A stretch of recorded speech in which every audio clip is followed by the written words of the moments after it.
Jadi ada banyak drone yang mengambil keputusan secara mandiri, habis itu dia memusnahkan. Di era sekarang yang kita sampai bingung untuk menjadi bijaksana menyikapi teknologi, agaknya menjadi gaptek itu masih lebih baik. Ada orang siap invest puluhan miliar ke bisnisnya Mas Fajar dan akan dengan full otomatisasi dan AI, dan itu jauh lebih efisien dari 200 karyawan. PHK nggak?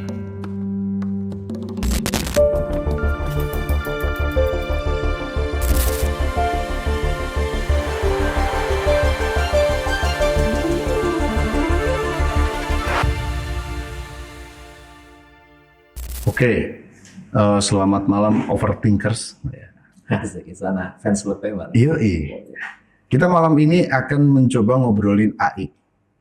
Ngobrolkan tentang fenomena AI, paling tidak dari sisi tongkrongan nih.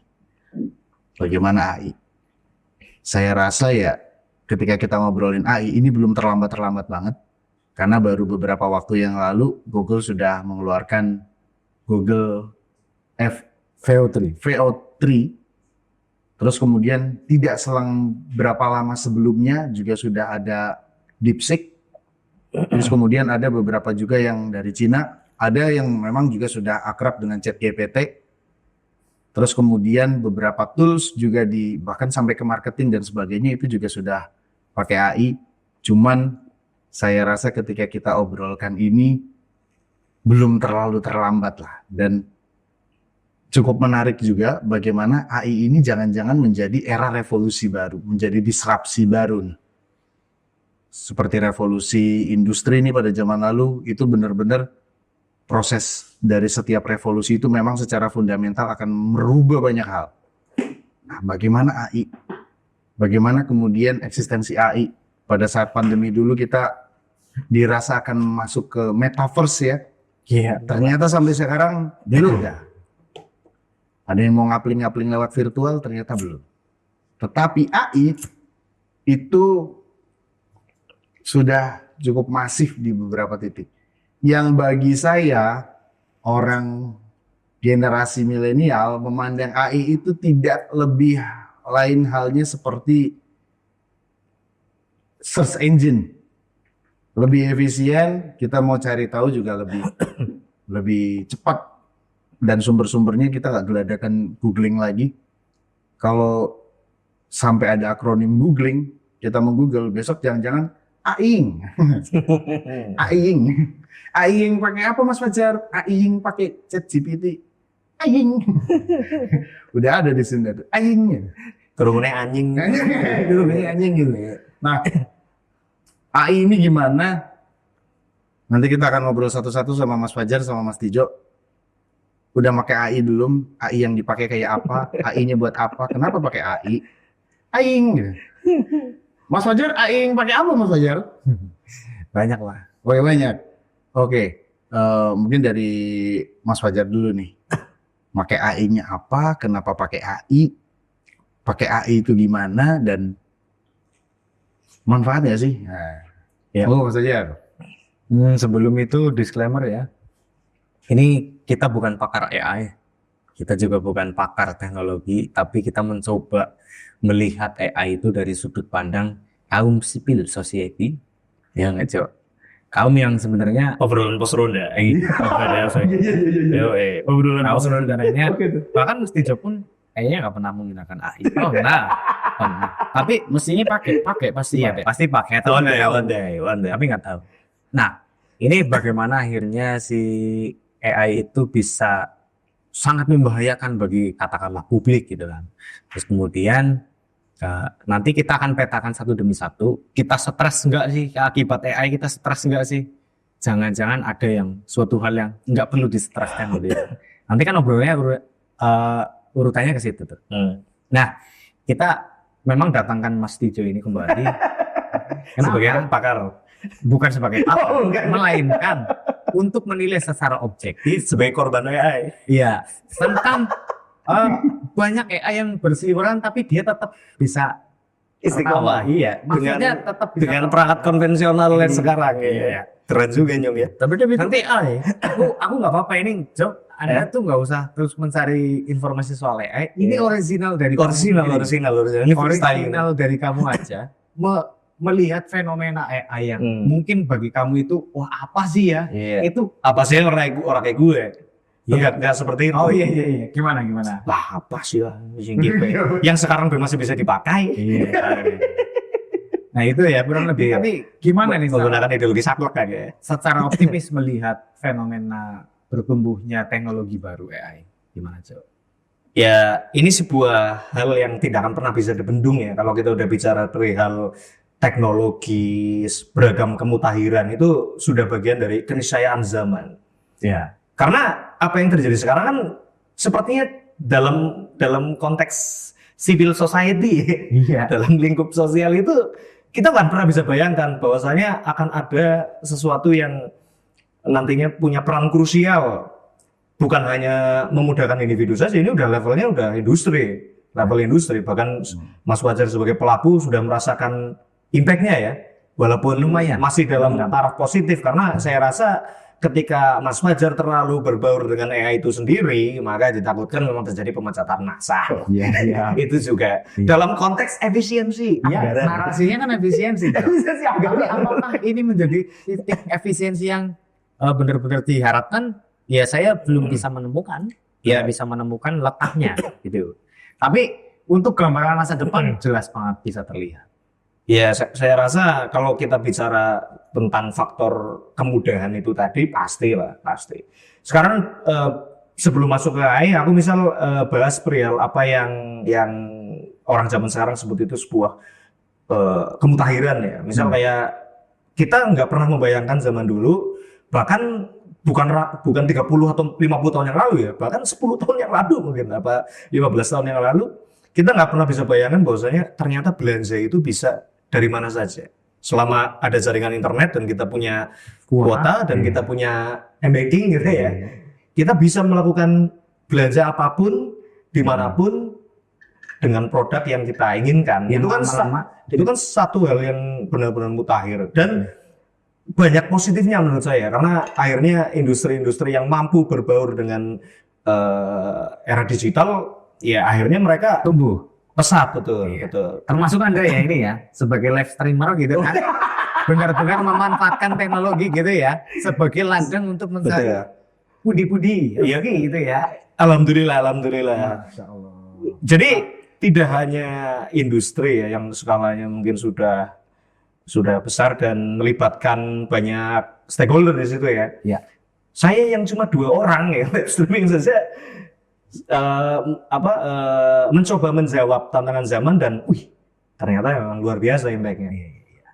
Ya ini kan seperti kalau kita buat satu istilah, apa yang saya lakukan bersama partner saya kan ngamen sebenarnya kan. Iya. Ngamen kayak pada umumnya orang ngamen lagi di kota, di apa. Tapi kalau yang kita lakukan Secara virtual. ngamen. Ngamen. Ngamen gitu istilahnya lah. Tapi kalau ini E-nya ada stripnya bro, strip ngamen gitu kan. Jadi cukup membantu ya kalau kita bicara tadi kembali ke faktor kemudahan, tidak hanya perihal marketplace, platform-platform seperti streaming lagu yang dulu secara konvensional kita bahkan mau beli kaset The Beatles saja di toko muncul yang pasar itu sulit sekali, sulit sekali di PI.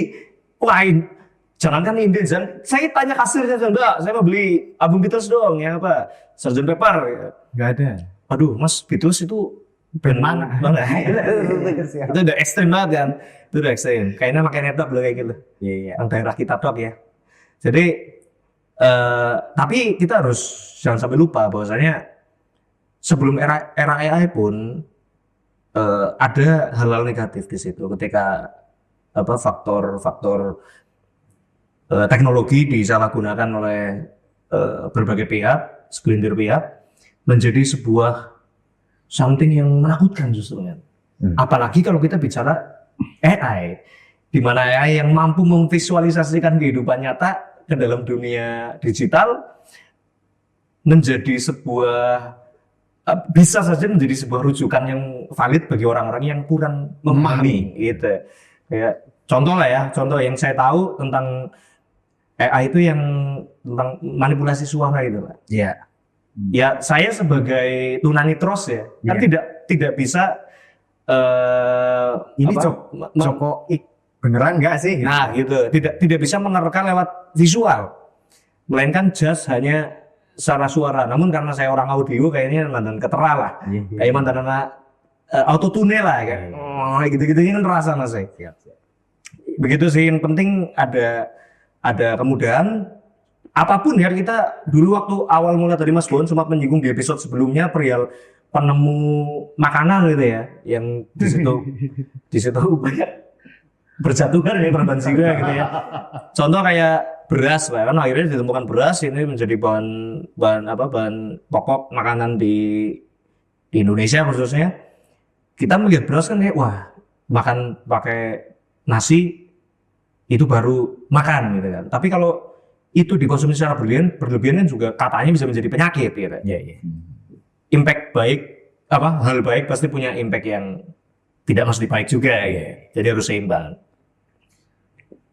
Lantas gimana nih Pak untuk menanggapi soal regulasi? Kembali ke soal regulasi, katanya regulasi itu siap dibentuk dan kemudian akan dirapatkan ya sama pemerintah ya tentunya. Tapi untuk melihat regulasi itu layaknya memang banjirnya AI itu tidak bisa dielakkan, tidak bisa benar-benar akhirnya selektif dalam memilih. Karena satu dan lain hal kita PR-nya masih banyak, terutama di undang-undang lainnya itu kan. Ini undang-undang ITE sudah berjalan, kemudian AI juga dipupuk terus berkembang gitu. Jadi saya pengen balik tanya ke Mas Fajar nih. Iya. Mas Fajar pakai AI apa? Dan kemudian kira-kira yang berpotensi itu di mana? Ada banyak sih alat AI ya. Jadi Google VO3 itu manuver baru setelah era generatif itu di ujung ya. Jadi AI itu ada 4 tahap perkembangan. Yang pertama ada di perception AI, bahwa dulu kita diatur berdasarkan algoritma, misal begitu. Katakanlah kita punya kecenderungan melihat gitar listrik misal, Jo. Di gitar listrik, tahu-tahu di Instagram Anda muncul gitar listrik. Gitar Spanyol gitu. Itu disebut di era perception, bahwa semua itu diatur by algoritma persen-persen tersebut gitu kan. Nah, era sekarang, era kedua itu ada generative AI, di mana muncullah chatbot seperti ChatGPT. Kemudian ada generative image, generative audio, bahkan sekarang yang lebih ekstrim lagi adalah VO. VO itu adalah komparasi dua elemen, yaitu visual sama audio. Nah sebelumnya yang cukup memukau itu dulu ada Kling ya. Kling itu punya Singapura kalau nggak salah. Sempat pakai juga ya? Sempat pakai. Singapura lawas banget ejaannya. Iya. Jadi di VO ini sudah lebih ekstrim, Pak. VO3. Bahkan mungkin di era generatif ini sudah ada di ujung. Ujung menuju transisi yang disebut dengan yang ketiga adalah agentic AI. Di agentic itu mereka sudah menggunakan secara personal. Jadi kolaborasi antara generatif versus dengan perception itu tadi, dia akan menciptakan asisten barunya by virtual. Nah, itu dia memungkinkan banget seperti kuantum ya, bahwa dia akan menciptakan satu keputusan secara mandiri di agentic itu. Jadi ketika dia di prompt untuk melakukan sesuatu yang tidak ada habisnya sebelum saya menyetop kejadian tersebut, maka dia akan terus berjalan. Seperti misal yang digunakan oleh para penambang Bitcoin dan lain sebagainya, itu sebenarnya selalu bergulir. Yang berikutnya ada physical AI, ini yang cukup membahayakan. Sekarang pun sudah berseliweran yang berita terkini seperti Palestina sekarang sedang digempur dengan physical AI. Jadi ada banyak drone yang mengambil keputusan secara mandiri, habis itu dia memusnahkan Palestina. Nah, ini layaknya regulasi ini itu tidak untuk dibuat sih sebenarnya. Lah, dari sekian banyak perkembangan ini, mana yang lebih menguntungkan dan mana yang merugikan itu layaknya ini seperti dua mata pisau yang berbeda. Kita harus bagaimana sebagai kaum civil society, kalau saya dari kacamata industri itu sangat penting, tapi ada untuk militeristik lah, ada untuk macam-macam. Ini yang justru malah membahayakan bagi keberlangsungan spesies kita, manusia gitu. Gimana Pak? Itu mungkin jawaban saya. Jadi itu diatur regulasinya jelas. Karena beberapa waktu yang lalu seliweran dokter terawan, mantan Menteri Kesehatan pada saat pandemi COVID, itu tiba-tiba mempromosikan obat pegelinu. Nah kan asam banget ya. Iya. Walaupun ada korelasinya sebenarnya ya. Seorang Menteri Kesehatan begitu masuk lah ya. Pegelinu terus dia di podium yang ini. Begitu tak lihat akunnya ternyata kok hurufnya keriting, hurufnya Thailand. Aduh, privilege. Kenapa orang? Terus habis itu ada selebgram juga yang sempat dirubah wajahnya masuk kemana kan. Terus kemudian belum lagi mungkin identifikasi ijazah enggak lah ya. Nah akhirnya kan makin canggih, akhirnya makin rawan nih. Walaupun secara pakar telematika kayak Roy Suryo itu tahu lah ini mana AI mana bukan itu. Beliau fokusnya lagi di jasa. Oh iya. Jadi nyari yang analognya. Terus habis itu juga Instagram sendiri pun juga sudah merespon bahwa ada beberapa produk yang dibikin oleh AI kan gitu ya. Nah, justru ketika mau dibuat regulasi itu malah bayangan saya regulasinya itu akan dimulai dari mana ya? Oke. Regulasinya akan dimulai dari mana dan gimana regulasi ini? Regulasi keluar, AI-nya tadi udah fasenya meningkat. Nggak tanggap bahaya, ditanggapin bingung mau sampai mana. Terus habis itu apalagi yang mengatur regulasi, kadang-kadang juga secara kualifikasi juga dari panggung ke panggung gitu, tahu-tahu bikin regulasi kan. You know lah. Sekarang gini lah Mas Bawon, kalau kita harus bicara tentang regulasi AI, yang sebelumnya pun masih belum clear menurut gue, masih seperti karet, masih karet. Nah, maksudnya dalam rangka menobatkan seseorang sebagai tersangka hate speech misal, itu kan indikatornya kan benar-benar harus eksplisit sekali kan. Kalau satu orang bicara kamu anjing gitu terhadap sosok atau figur gitu ya. Tapi kalau kita track di pencarian, orang yang bilang seperti itu kan tidak hanya 1, 2, 3, 4, 5 orang. Bahkan ribuan orang mengatakan hal yang sama. Apakah satu orang itu layak dihukum kalau ada 1000 orang di belakangnya dengan prinsip yang sama? Apalagi AI. AI di sini itu udah benar-benar urusannya robot dengan robot lah, istilahnya gimana sih?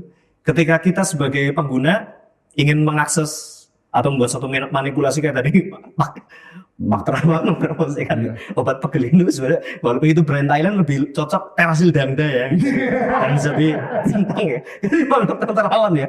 Apalagi itu produk Thailand dijual di Thailand, pasti orang nggak ngerti juga ini siapa gitu kan.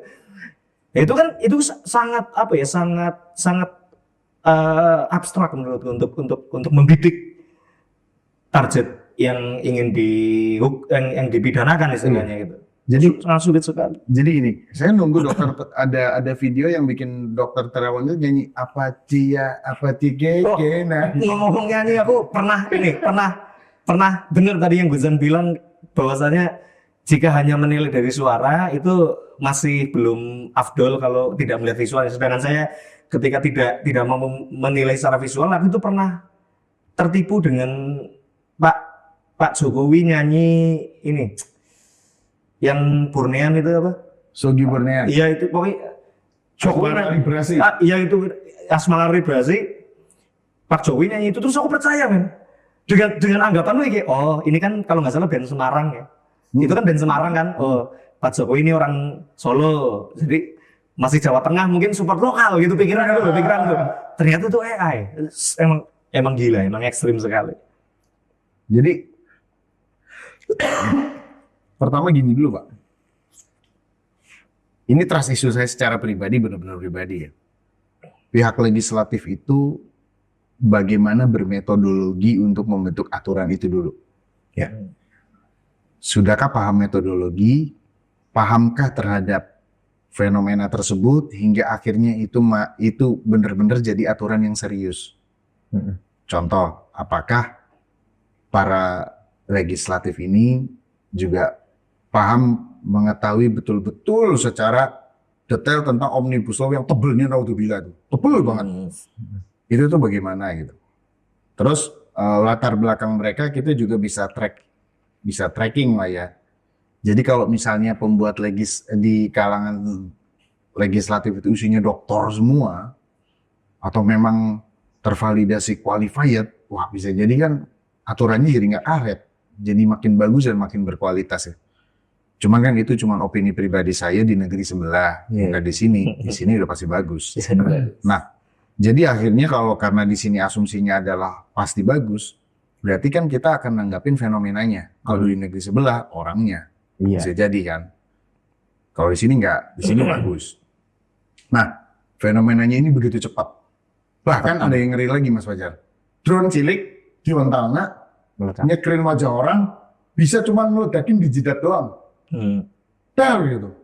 Bunacur. Wah, gue angger itu beredar bebas itu nggak ngeri banget itu untuk kasus pembunuhan itu.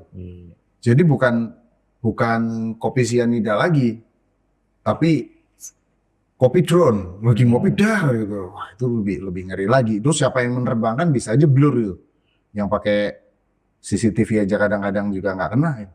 Nah, jadi kalau dilihat benar juga, itu akhirnya dimulai dari mana dan seperti apa? Kalau mungkin merujuk dulu ke UU ITE, terus nanti pasal-pasal pencemaran nama baik, penyalahgunaan video untuk ini itu dan sebagainya gitu. Bahkan lebih gokil lagi mungkin ada beberapa kaum tertentu, wah ini orang kok mukanya gini ya, udah cantik juga ya, tak tempelin lah di adegan-adegan yang gimana gitu. Juga sangat memungkinkan gitu. Dan makin kesini makin bisa. Nah akhirnya bagaimana itu terdampak saja yang akhirnya itu bisa diregulasi. Saya kira di Komdiji itu sekarang sudah sedang dalam proses penggodokan pastinya. Dan untuk Indonesia sendiri sih sepertinya dia akan beraliansi Pak. Tidak hanya Indonesia saja.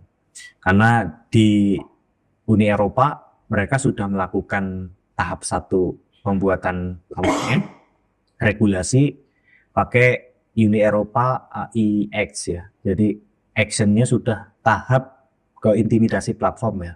Jadi mereka akan menerapkan aturan-aturan batasan-batasan platform itu publish.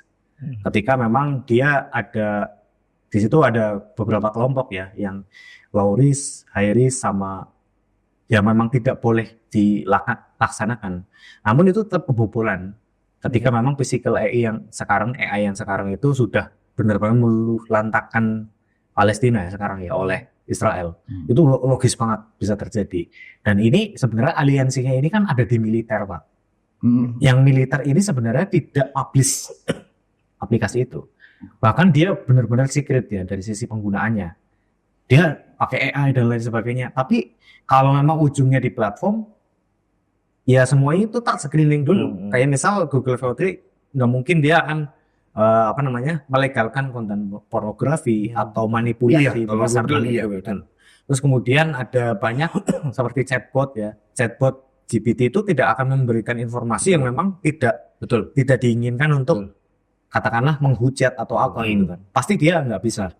Itu pun yang memang berada di permukaan platform ya. Tapi yang tidak ini. Nah, cuman kalau Indonesia sekarang masih dalam proses menggodok, sebenarnya kita sedang menunggu aliansinya itu sih. Bagaimana Asia, para stakeholder pembuat ini masuk ke Indonesia, katakanlah Google VO3 kan sekarang belum bisa diakses Indonesia.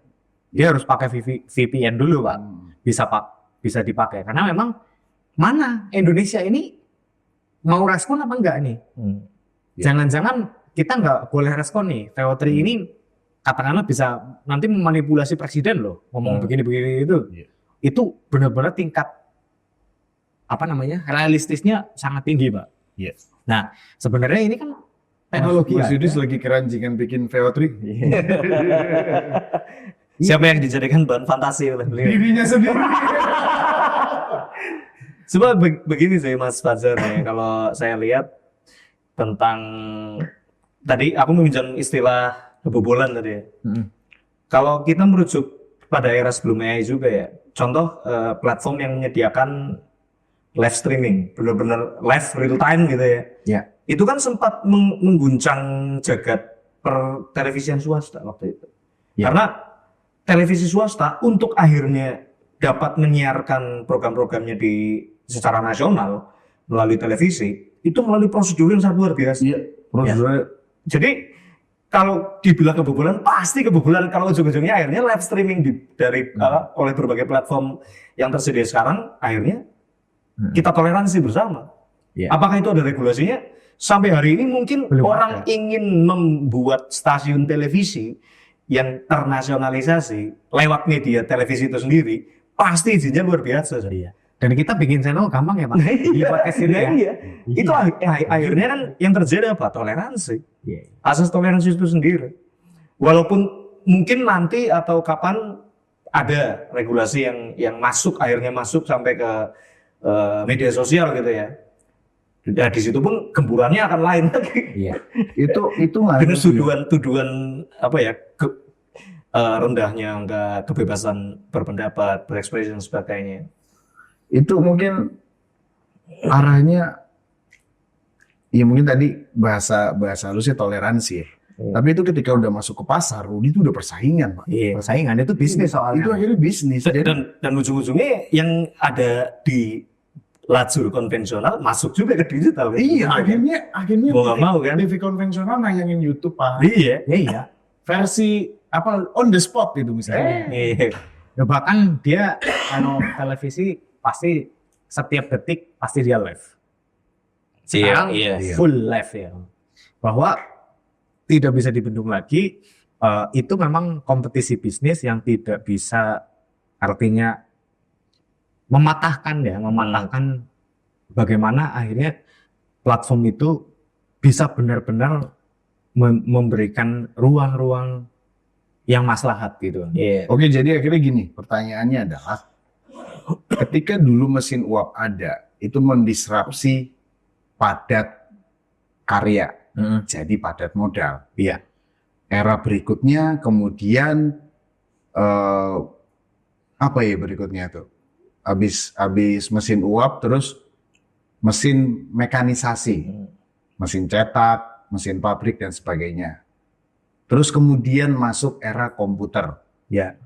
Semuanya terkomputerisasi dan sebagainya. Era berikutnya adalah era big data, bagaimana membaca data, bagaimana kecenderungan. Ya. Hingga akhirnya AI ini adalah salah satu bagian dari Iya, data kesimpulan ini. akhir. Itu kesimpulan akhir. Kalau saya boleh berpendapat yang apa dari Mas Bawan memberikan contoh di masa revolusi industri dulu. Kalau kita ambil rujukan di Inggris misalnya kayak mesin uap tadi, itu kan akhirnya terjadi pemecatan massal yang ujungnya imperialisme. Ujungnya terjadi penjajahan dari para ex-buruh itu yang mengikuti pelayaran, ada yang mengikuti Columbus dan sebagainya. Sampai akhirnya dia menjajah suatu wilayah gitu yang dia klaim itu wilayah baru gitu kan. Yang aslinya memiliki penduduk asli. Nah, apakah jika itu dikaitkan dengan tren AI sekarang, apakah konsep penjajahan itu akan terjadi dengan skema yang lebih smooth? Skema cyber misalnya. Lebih smooth. Karena misal kalau kita bicara pemerintah juga punya database Mas kan.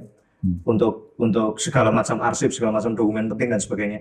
Itu pun sebenarnya sudah menggunakan jalur modernisasi. Lewat apa? Lewat internet. Yang bukan kita yang bikin gitu.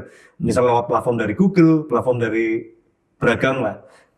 Dan itu kan sangat berpotensi Kenapa WikiLeaks bisa banyak bicara tentang hal negatif dunia? Ya karena segala bentuk pengarsipan, segala bentuk database itu diakses di satu server. Jadi, Gimana tuh ya? jadi saya beranggapan bahwasanya ini mungkin ya kalau kita menggunakan logika yang ekstrim, ini berpotensi menjadi sebuah apa yang Bapak bangsa kita sebut ya neokolonialisme itu bakal terjadi, penjajahan gaya baru, walaupun sudah terjadi lewat banyak aspek ya, tapi salah satu yang paling krusial yang nantinya akan benar-benar mengancam ya term AI ini sendiri. Saya menarik soal teknologi dari masa ke masa ya Pak. Jadi aku kemarin berpikir soal itu mesin uap, era komputer, mekanisasi, algoritma, AI. Itu kan sebenarnya itu adalah kumpulan dari peluang-peluang ya, peluang-peluang. Katakanlah karena pasar tumbuh, bahkan pasar pun digitalisasi sudah terjadi, merubah semuanya perilaku manusia sampai sekarang hari ini. Ini makin ke sini makin cepat Pak, siklusnya. Jadi ini hampir menuju kepada titik, katakanlah setelah era mesin itu terjadi, revolusi, habis itu ada perang gitu. Tapi ini perang sudah terjadi sih sebenarnya. Sedang terjadi. Iya, sedang terjadi dan sudah terjadi. Ini bagi kaum-kaum yang memang melihat kecanggihan AI, ini bagi para stakeholder tentunya pasti perang. Katakanlah hari ini Cina sama Amerika gitu kan, bukan sekedar perang dagang, tapi perang teknologi juga. Itu sudah terjadi. Dampaknya kemana-mana Pak. Ke Indonesia lah, ke banyak negara-negara kecil seperti mungkin yang memang terdampak banget dari sisi perdagangan. Bahkan mungkin dari sisi dari sisi perdagangan, Amerika itu mau mengubah eskalasi perdagangannya. Nah, ini dampaknya ke sosialnya masyarakat itu seperti apa? Karena ini sifatnya benar-benar percepatan. Katakanlah nanti physical AI sudah benar-benar jadi sebuah hal yang komersil. Anda beli robot, Anda beli asisten, terus kemudian Doraemon. Nah, iya. Ya sudah. Apakah impian tentang cyberpunk itu benar-benar terjadi gitu kan? Ini menarik banget. Sex pistol gaya baru. Jadi ini tadi belum selesai ngomongnya udah ke ini excitednya Mas Tejo sama Mas Gojang nganu nih. Saya tadi statementnya banyak yang belum selesai soalnya. Jadi gini, analoginya gini Pak. Perang Dunia I terjadi, dulu semuanya butuh dana. Logikanya ada satu sumber dana yang sama dong. Perang Dunia II juga gitu kan. Berarti ada akses pendanaan nih yang bisa diakses oleh Jerman, bisa ini balik, taruhlah seperti itu ya. Terus habis itu Mas Fajar punya komputer nih. Mas Tijo akses komputer. Bisa ngakses komputernya Dinta. Otomatis di situ kan ada jaringan ininya kan ya. Jaringan yang menghubungkan itu semua. Internet itu kan secara nggak sadar saya dikoreksi lah. Ada rumah besarnya. Semua orang naruh materi di situ, naruh ini di situ. Nah di rumah besar itu gimana caranya agar rumahnya Tijo tidak dimasukin? Nah rumahnya Dinta nggak dimasukin. Nah celakanya kalau misalnya kita update-nya terlalu lama, keamanannya ternyata gitu-gitu aja tidak diupdate, akhirnya data itu kan akhirnya kemana-mana nih. Nah yang saya juga akhirnya pertanyakan adalah jangan-jangan AI juga punya kanal yang sama. Karena super AI itu dibangun dari beberapa platform.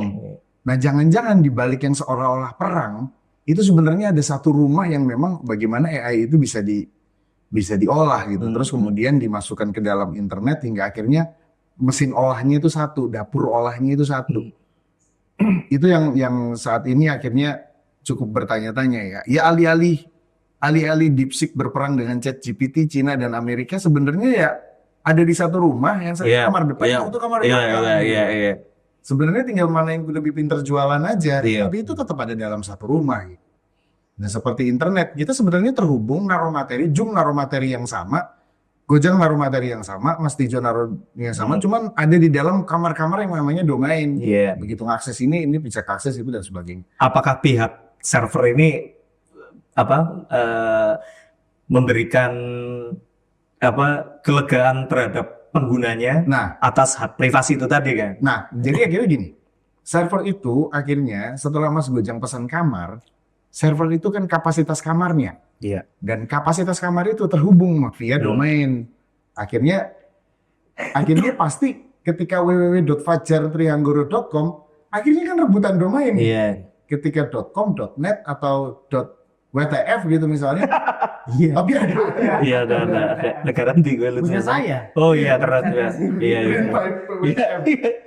Nah, itu atau WTF itu kan ternyata ada di dalam satu sistem yang sama dan betapa kayanya orang yang pertama kali Iya. ini internet dan Iya. dia juga kan tidak diliput juga kan. Iya. Nggak diliput Nah, dan dibalik semua di balik semuanya dan tertawa Pak sekarang ya kan. tertawa dan dia satu-satunya orang yang bisa menerjemahkan itu semua. Iya. Sekalipun itu rahasia, malah jangan-jangan kadang-kadang saya berpikir WikiLeaks jangan-jangan tuh komedi dari dia juga gitu loh.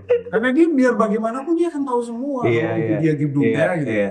Kalian tuh numpang di situ semua. Ini masalah nurani di itu sih kalangan elit Iya. internet sih.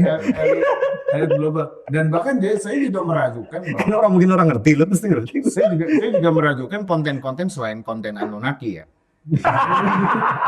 Itu juga saya juga meragukan akhirnya Jaga pinggir jurang temenan lagi wow.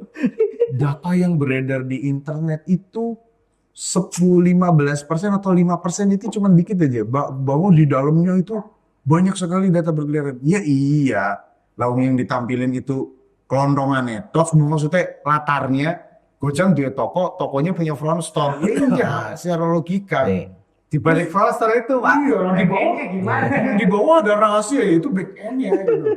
Bukan serta merta itu pasar gelap terus di situ kemudian ada apa sing gelap banget apa nih jenis apa sih? Apa sing website sing isinya dark Oten. Sing utek bangsane pada Iya, cepat. terus kayak gitu, kayak Operasi bedah. itu sebenarnya jangan-jangan ya hanya bagian dari satu kamar yang di blow up aja sebenarnya. Iya. Ini bukan Versi represi block up itu pasti banyak ya. Iya terus yang kalau ngakses harus pakai Tor. Iya. Yang gambarnya kayak bawang tuh. Iya. Nah itu jangan-jangan jadi kalau misalnya balik lagi itu jangan-jangan ini ada rumah besar di balik AI itu sendiri. Nah kalau misalnya mau menciptakan jelas nggak efisien, ya mendingan aku nanggung Gojang baiklah. Aku jiot dengan DeepSeek, tapi tak training sendiri. Gitu. That's why mas, sebuah tatanan masyarakat sekarang ya, dengan tolak ukur sekarang kan seolah-olah kita diwajibkan untuk berbaur dengan teknologi. Pada dasarnya ada poin positif ketika kita tidak mengikuti teknologi itu sendiri. Istilahnya gini lah, di era sekarang yang kita sampai bingung untuk menjadi bijaksana menyikapi teknologi, agaknya menjadi gaptek itu masih lebih baik. Oh, enggak gitu juga. Menjadi sih, gaptek. Mas Yud. Enggak loh, maksudnya ketika kita mencoba menelaah teknologi itu lewat sudut pandang yang negatif tadi lah, lewat jalur-jalur negatif tadi lah. Maksudnya kan ada ukuran manusia ketika adanya teknologi menjadi gerak sosialnya juga menjadi lebih terbatas lah ya, akibat kemudian itu tadi kan. Anggapnya itu sebagai efek positif. Cuma ketika orang berjalan kaki menuju pasar pun udah positif sebenarnya kan, untuk bodinya lah istilahnya, ada olahraga di situ dan sebagainya. Itu menjadi gaptek itu baik. Betul nggak itu? Iya, gitu nanti. Ending itu menjadi gaptek itu baik itu karena semata-mata kita ada di era peralihan. Contoh menjadi gaptek itu baik ketika semua sudah pakai QRIS. Iya, karena kita pernah tidak menggunakan gitu ya. Ente bawa duit cash. Nah, mau bayar warteg di Jakarta QRIS mas, mohon maaf. Orang ada nih. Nah, karena Loh, tapi kita kembali lagi mas, karakteristik dalam negeri. Perlihatkan uang cashnya depan muka, nih. Pasti dia ambil mas. nah, itu mungkin memang ini dalam masa peralihan. Iya. Ketika mata uang itu hanya dicetak dan tersimpan di bank saja, Iya. entah itu beredar atau hanya imajiner atau hanya angka di dalam digital, terus kemudian Mas Fajar beli dan ketika semua pembelanjaan itu pakai credit card, or pakai QRIS, or pakai apa, sementara kita bawa duit cash, itu bisa jadi harus menuntut kita untuk bisa adaptif dengan zaman, dengan zaman ya. Artinya itu sebuah keniscayaan. Artinya itu sebuah penyelesaian di mana ya aku sih ambil contoh misal bahkan era di mana orang sudah sangat terbiasa dengan something yang tradisional lah ya. Misal orang tua kita lah. Kalau melihat aspek tatanan hidupnya itu kayak ayam temen ya suka-suka kempani ayam gitu-gitu lah kayak Iya. tiba-tiba kerja Bali ya wis gitu lah. Jadi tidak memusingkan apa yang sekarang terjadi tentang dampak buruk teknologi itu sendiri atau dampak baiknya sekalipun ya. Alhasil ya itu kesimpulan yang tadi ya jadi Sekarang apakah Mas di Tijo zaman sekarang ataupun orang tua ketika pulang ngempani ayam, nyapu-nyapu latar, terus capek tinggal tidur, karena itu akan menjadi relevan di generasi anaknya Mas Tijo atau anaknya Mas Fajar atau anak saya. Ketika aktivitas seperti itu jadi relaksasi, jangan-jangan di anak saya begitu pulang, aduh bukan Netflix enak banget atau film. nah iya makanya tadi Mas Bawon menyinggung tentang Iya. kita yang di era peralihan Jadi ya. jadi akhirnya bisa dibilang kita yang era peralihan itu beruntung banget sih. Beruntung banget masih bisa melihat perubahan itu. Kita bisa lebih mature, lebih dewasa menghadapi perubahan itu. Mas Fajar sebagai pebisnis otomatis trial and error tentang AI dan bagaimana AI ini bisa diterapkan. Kan akhirnya deg-degan desainer kan. Revolusi industri. Iya, akhirnya bisa jadi nanti desainer itu adalah orang yang paling jago ngeprom. Kan bisa jadi, Pak. Bukan hanya punya, tapi tidak bisa dipungkiri bahwa tes desain itu akhirnya original. Tapi Betul. jangan lupa tes desain itu pun itu sebenarnya rangkaian algoritma yang nanti teknologi juga bisa baca, Pak. Iya. Dan akhirnya juga kembali ke situ juga. Ini tadi menyikapi bahwa ini era panen revolusi industri ke 4.0 ketika data sudah banyak, semua sudah komplit, ya Ya Shopee- sekarang gitu. iya Shopee memperkerjakan banyak orang, begitu algoritmanya kena, teknologi masuk semua. Ya. Ya, kita menyoroti ke tadi di awal, Pak. Soal saya lah industri itu akan makin kesini makin efisien, pasti. Karena dari kacamata bisnis pun sekarang adaptasi teknologi itu jadi rujukan yang paling utama. Anda kenal nggak sama teknologi sekarang? Nah, katakanlah dari kantor sudah diberikan persenjataan seperti AI, berarti nggak ada kemungkinan Anda itu bodoh dalam menyikapi satu kasus ya. Jadi AI itu udah benar-benar memberikan bagaimana sebuah penyelesaian terhadap masalah-masalah yang terjadi. Gitu. Pak, gini Pak, saya kadang-kadang gini, sektor yang tidak akan pernah habis itu kan sektor pangan. Ya. Ini impian saya ya.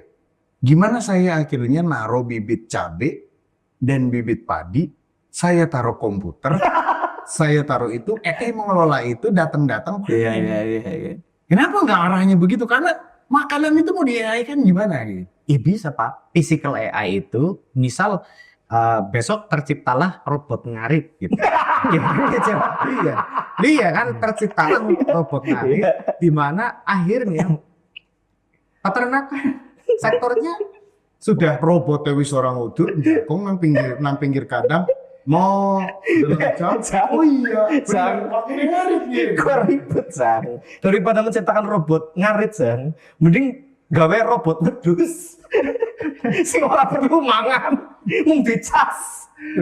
Sekarang udah terjadi bahwa ada biji ditaruh di suatu inkubator tertentu, dapat penyinaran, dapat air, bener-bener jadi sepok sawi. Itu realitas sudah ada, itu sudah. Tapi sawi yang di AI kan atau Jang mau makan dia makan satenya ontal opat gitu. Sendawa sate gitu kan. Kan itu kan tidak bisa tergantikan. Jadi akhirnya ke depan ketika bingung mau cari bisnis apa dan mau bagaimana, bisnis pangan aja udah paling Iya. sustain. aku sih gini kan ini ada sebab akibat Pak. Soal industri ini makin kesini makin efisien, pemangkasan tenaga kerja di mana-mana. Ya kan? Mesin sudah kombinasi sama AI. Keputusan-keputusan sudah otomatis berjalan. Nah, berarti kan pengangguran di mana-mana. Tapi di sisi lain ada pekerjaan baru, Bang. Misal sebagai prompter gitu. Nah. Dia sebagai katakanlah analisis data dan lain sebagainya. Makanya ini pendidikannya seperti apa sih? Kita mau menjawab masa depan atau kita hanya mengacu kepada bagaimana pendidikan yang orisinil gitu kan? Kalau kita khawatir di pendidikan, kemarin kita bahas, ini kalau anak-anak mau sekolah, ada pelajaran macam-macam, juga ujung-ujungnya di pekerjaan itu tidak ada relevansi ilmu yang diserap. Lah lantas, apa yang kurang di situ? Sekarang teknologi benar-benar bisa lah. Katakanlah anak saya besok tanya, bagaimana sih Great Depression-nya Amerika? Tahu. Sejarah itu loh ya. Bagaimana sih cara jualan online gitu kan? Ada semua. Dan itu produk-produknya sudah masif di YouTube lah, di banyak platform, sampai pada akhirnya kita mengambil satu kesimpulan, menjadi manusia. Itu adalah titik awal bagaimana di era revolusi pendidikan kita akan menjadikan manusia yang seutuhnya jadi manusia. Nah, kita berseliweran di sini ya. Banyak konten kreator yang ngomong soal AI lah, canggihnya AI, review. Itu semata-mata apa sih? Mencari pekerjaan dia. Mencari pekerjaan, membuat kontennya FYP, habis itu dia dapat kelas itu akhirnya dia mau mengajari bagaimana cara nge-prompt dan lain sebagainya. Itu adalah persaingan bisnis teman-teman semuanya. Dalam lingkup bahkan yang sangat mikro. Iya, sangat mikro. Karena nyatanya sekarang sulit sekali menemukan diferensiasi sebuah bisnis. Jadi pasar itu sudah ada semuanya. Bahkan ketika kita mau buat katakanlah bisnis fashion sekalipun, kita mau pakai yang branding yang seperti apa, kita mau pakai persona seperti apa, itu nggak bisa benar-benar kita main the leading market, nggak mungkin. Itu pasti akan ada pesaing, ada kompetitor dan banyak. Cuma bagaimana Zeng, cara kamu menjawab bahwasanya misal ada satu contoh kasus ketika tadi sebelumnya kamu sebagai pelaku industri berpendapat bahwasanya ini akan menjadi era baru yang efisien, yang lebih efisien ya untuk para pelaku industri khususnya.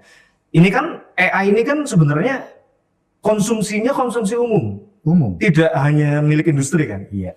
Ketika AI itu sudah sangat general dan mampu diakses oleh rakyat sipil, Iya. contoh misal di bidangmu lah ya sebagai penggerak advertising, ketika aku pengen pesan undangan nih misal, daripada pesan mending aku bikin sendiri aja lewat AI desainnya. Ini banyak. Di situ kan akan justru malah menurunkan angka customer industri sendiri. Makanya di sisi lain itu ada yang mati dan ada yang tumbuh. Ya kan. Sekarang gini, katakanlah relevansi AI dalam konteks bisnis, misal dulu saya menganggap bahwa customer service itu harus disekolahkan gitu. Komunikasinya harus bagus. Terus kemudian makin kesini makin banyak CS-nya, ketika makin banyak maka orderannya makin banyak gitu. Nah sekarang kita cukup langganan 100.000 per bulan. Itu sudah otomatisasi, servisnya dijamin. 24 jam nonstop selalu dijawab. Nah, artinya kan sekarang customer service apakah masih butuh? Itu kan. Ya lagi-lagi ini persaingan, bisnis pun bersaing, AI pun juga bersaing. Jadi nggak mungkin nggak ada ruang untuk menciptakan AI-nya.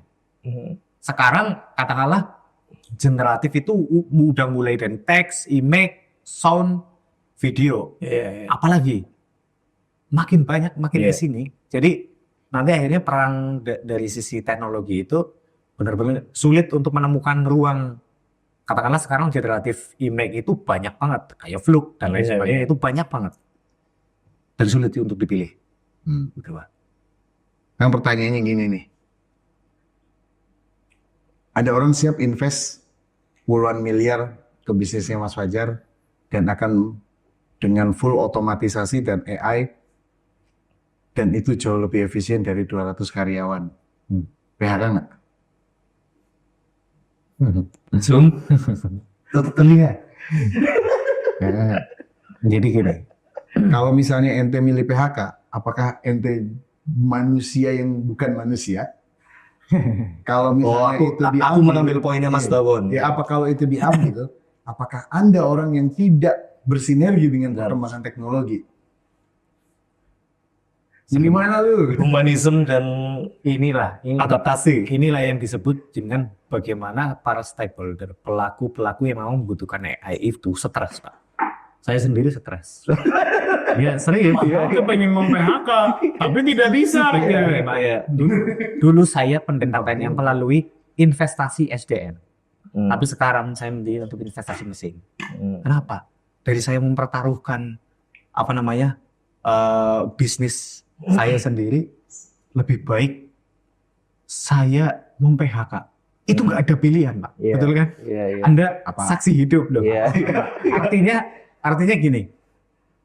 Ya kemarin kita investasi manusia, sekarang investasi mesin. Dulu padat karya, sekarang padat mesin. Karena ya ini sebenarnya sejalan dari pernyataan Mr. Fajar tadi ya, di mana Nggak bisa dijawab. di mana ini kan cuma perihal naungan para apa sih wong sing dipecat sebenarnya ya ex buru-buru itu ex buru itu ini kayak Gojek tadi bilang lah, seseorang yang akhirnya menganggur sebenarnya kan tidak menganggur kalau kita bicara era sekarang ya, era AI ya, padahal dia juga bisa ngulik dari banyaknya sumber yang sangat free, yang sangat terbuka untuk dia mengembangkan potensi dirinya.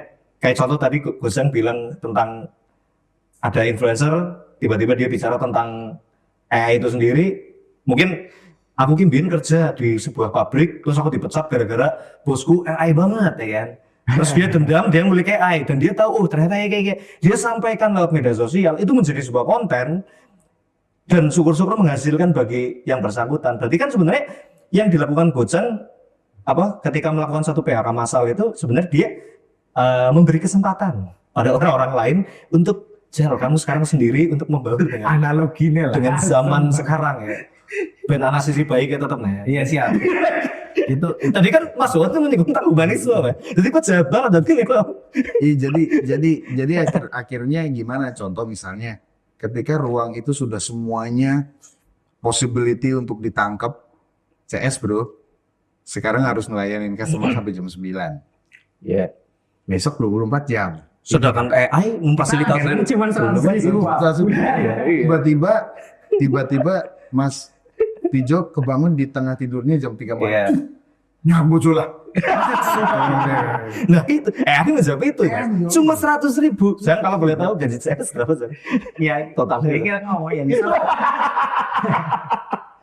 Kalau itu kamu menjawab nominalnya, penonton pasti akan tolerir, Zang. Iya. Oh, yang member gede banget, yang penting AI 1.000. Terus Enak gue kan? Terus habis itu dimodifikasi, kita bisa modifkan.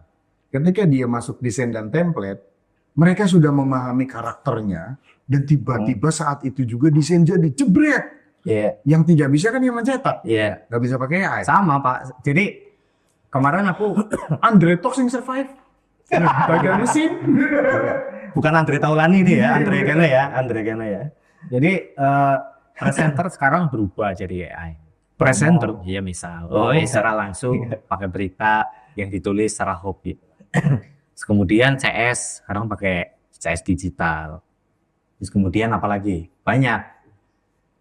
Itu kalau saya ngomong ya dari sisi kacamata bisnis. Jawab yang tadi berarti ya. Iya, ini saya ngomong dari kacamata benar-benar sangat mengefisiensikan Bang. Tapi bagaimana akhirnya Kemaslahatan. Iya, Untuk kemaslahatan gimana ini? bagaimana akhirnya kita hadir nih di tengah masyarakat supaya masyarakat itu juga setidaknya minimal kita punya tanggung jawab sosial, Pak. Tanggung jawab sosial untuk masyarakat, hadirnya perusahaan menjawab kebutuhan-kebutuhan masyarakat. Itu yang pertama.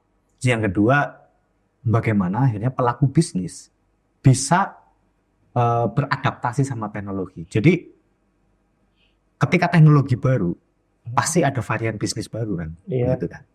Bisa nggak sih varian bisnis baru itu nanti bisa diserap tenaga kerjanya untuk katakanlah AI ya. Sekarang kita buka loker nih, prompter.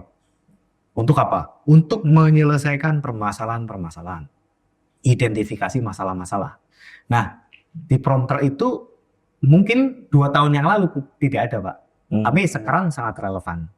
Maaf ya, menurut gue ya, ini menurut saya pribadi, kerjaan prompter itu justru oke buat orang yang bisa berpikir secara runtut. Ya. Algoritmanya bagus. Karena kalau cuma ngeprompt pakai kalimat, kita tanyakan aja ke ChatGPT bagaimana cara ngeprompt yang baik, dia aja jawab. Sebentar Mas Bon ya. Itu sebenarnya obrolan kantor ini. Ketika gue sedang mencanangkan tentang kita harus buka lowongan untuk prompt, terus Mas Bon salah satu orang yang kontra ini diluapkan di sini. ada agak itu. Terus termasuk misalnya besok kurban, masa mau kurban nyambing robot bagi-bagi step, sikil, jeroan, Dijual terpisah. Tidak termasuk baterai. itu cuma langsung beli baterai, langsung beli apa, wah kurban robot bro. Nah, jadi akhirnya apa ya? Dari sisi bisnis, ya jelas efisiensi itu akan kita kejar. Tapi bisnis kan tidak sebegitunya untuk profit semata-mata jadi tujuan utama. Ya, ada ya kalau misalnya rokok Sampurna yang ngelinting harus orang kan dilinting mesin juga apa susahnya sih? Iya. Emang Mas Jumafo tuh mau ngerokok, kita dilinting nang wong apa dilinting nang mesin mau amat. Selama dalamnya tuh Mbak, bukan sianida, dibakar sama dia. Iya, make sense. Tapi kadang-kadang itu juga stres. Jadi stresnya untuk mengambil sebuah keputusan, Pak.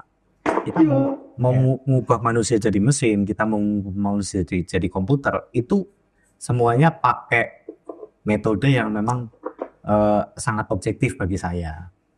Jadi kalau produktivitas itu satu hari cuman hanya 1.000 dan hari berikutnya kadang-kadang turun 700, lebih baik saya mesin.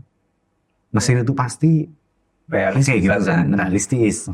Terus kemudian lantas kalau di tempat kami, lantas orang-orang itu di PHK mau dikemanakan? Kita akan cari peluang baru. Oh, kirain kamu akan cari pelaut yang mau berlayar ke pulau yang belum dikenal, ikut mereka saja untuk membuka lahan baru, Nah, lahan baru. iya pasti akan begitu pasti. Jadi biar Kan mau Columbus nanti sih. biar bagaimanapun kayak pelaku bisnis itu pasti akan mencari ladang baru demi mempertahankan SDM-nya kan gitu Pak. Itu mungkin Semoga saja kayak gitu. secara tanggung jawab sosial, iya stres saya di situ sebenarnya Pak.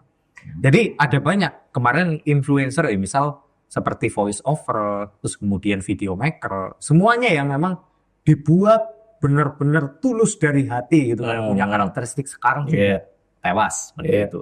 Nah, dia stres nih. Wah, stres karena mungkin sektornya habis.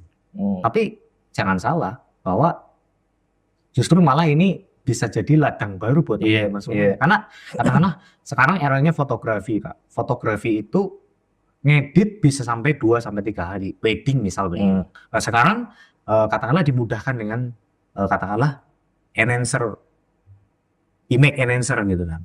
Itu cukup one click selesai gitu kan. Nah, itu begitu mudahnya Pak. Foto produk misal ya.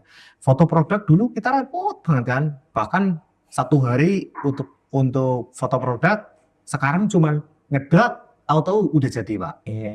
Nah, ini sebenarnya kan teman-teman dari fotografi ini bisa dong teman-teman bisa merubah jadi expertise prompter gitu kan, karena tahu teman-teman sudah tahu dan paham tentang ilmunya. Nggak mungkin orang-orang yang nggak paham sama ilmunya bisa prompt gitu loh masalahnya. Jadi ketahuilah bahwa prompter itu adalah yang expertise di bidangnya pasti. Jadi saya misalnya bukan expertise nih, saya cukup dapat 1 sampel aja, foto untuk wedding begini, foto untuk ini begini dan sebagainya, Mas Fajar kasih 10. Ya. Kita masukin ke ChatGPT, analisis ini apa yang terjadi di sini. Ya, oke, simpan analisismu dengan nama style 1. Ya, oke, saya punya foto, terus kemudian ubah sesuai dengan settingan style 1. Sudah rampung. Iya, oke, rampung. Pernahkah Anda membayangkan yang tidak expert soal teknologi, Pak? Oke, dia nggak expert masalah teknologi. Taruhlah gini deh, teknologi itu jadi begitu mudahnya dipakai dan harganya juga begitu terjangkau.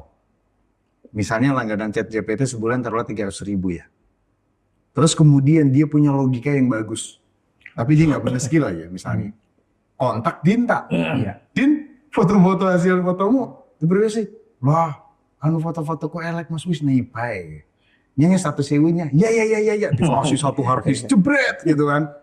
Ki foto-foto projectnya Dinta sing A, B, C, D, F, G. Oh, kita ambil stylenya nih. Habis itu analisis di ini. Terus setelah dianalisis, terus habis itu suruh simpan formatnya dalam format ini. Dalam tanda kutip, saya kan pakai logic yang lebih sederhana.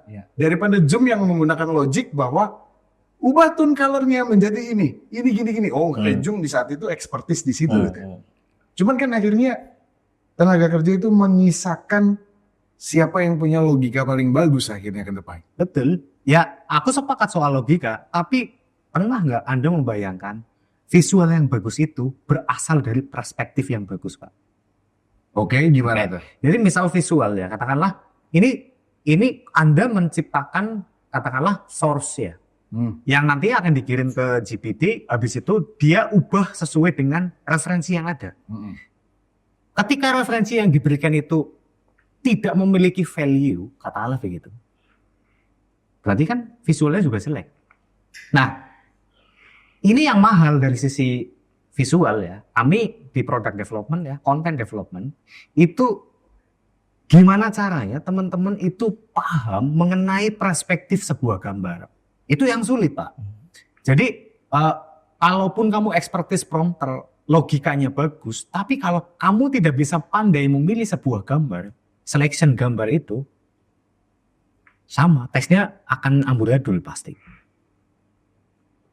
Karena yang disinggung tadi seputar perspektif sebenarnya itu subjektif juga. Maksudnya sangat sulit menilai kalau sudut pandangnya adalah perspektif. Cuma saya kembalikan lagi bahwasanya segala bentuk efisiensi yang dihadirkan oleh AI itu sendiri sebenarnya ini sejalan dengan topik sebelumnya, episode sebelumnya ya.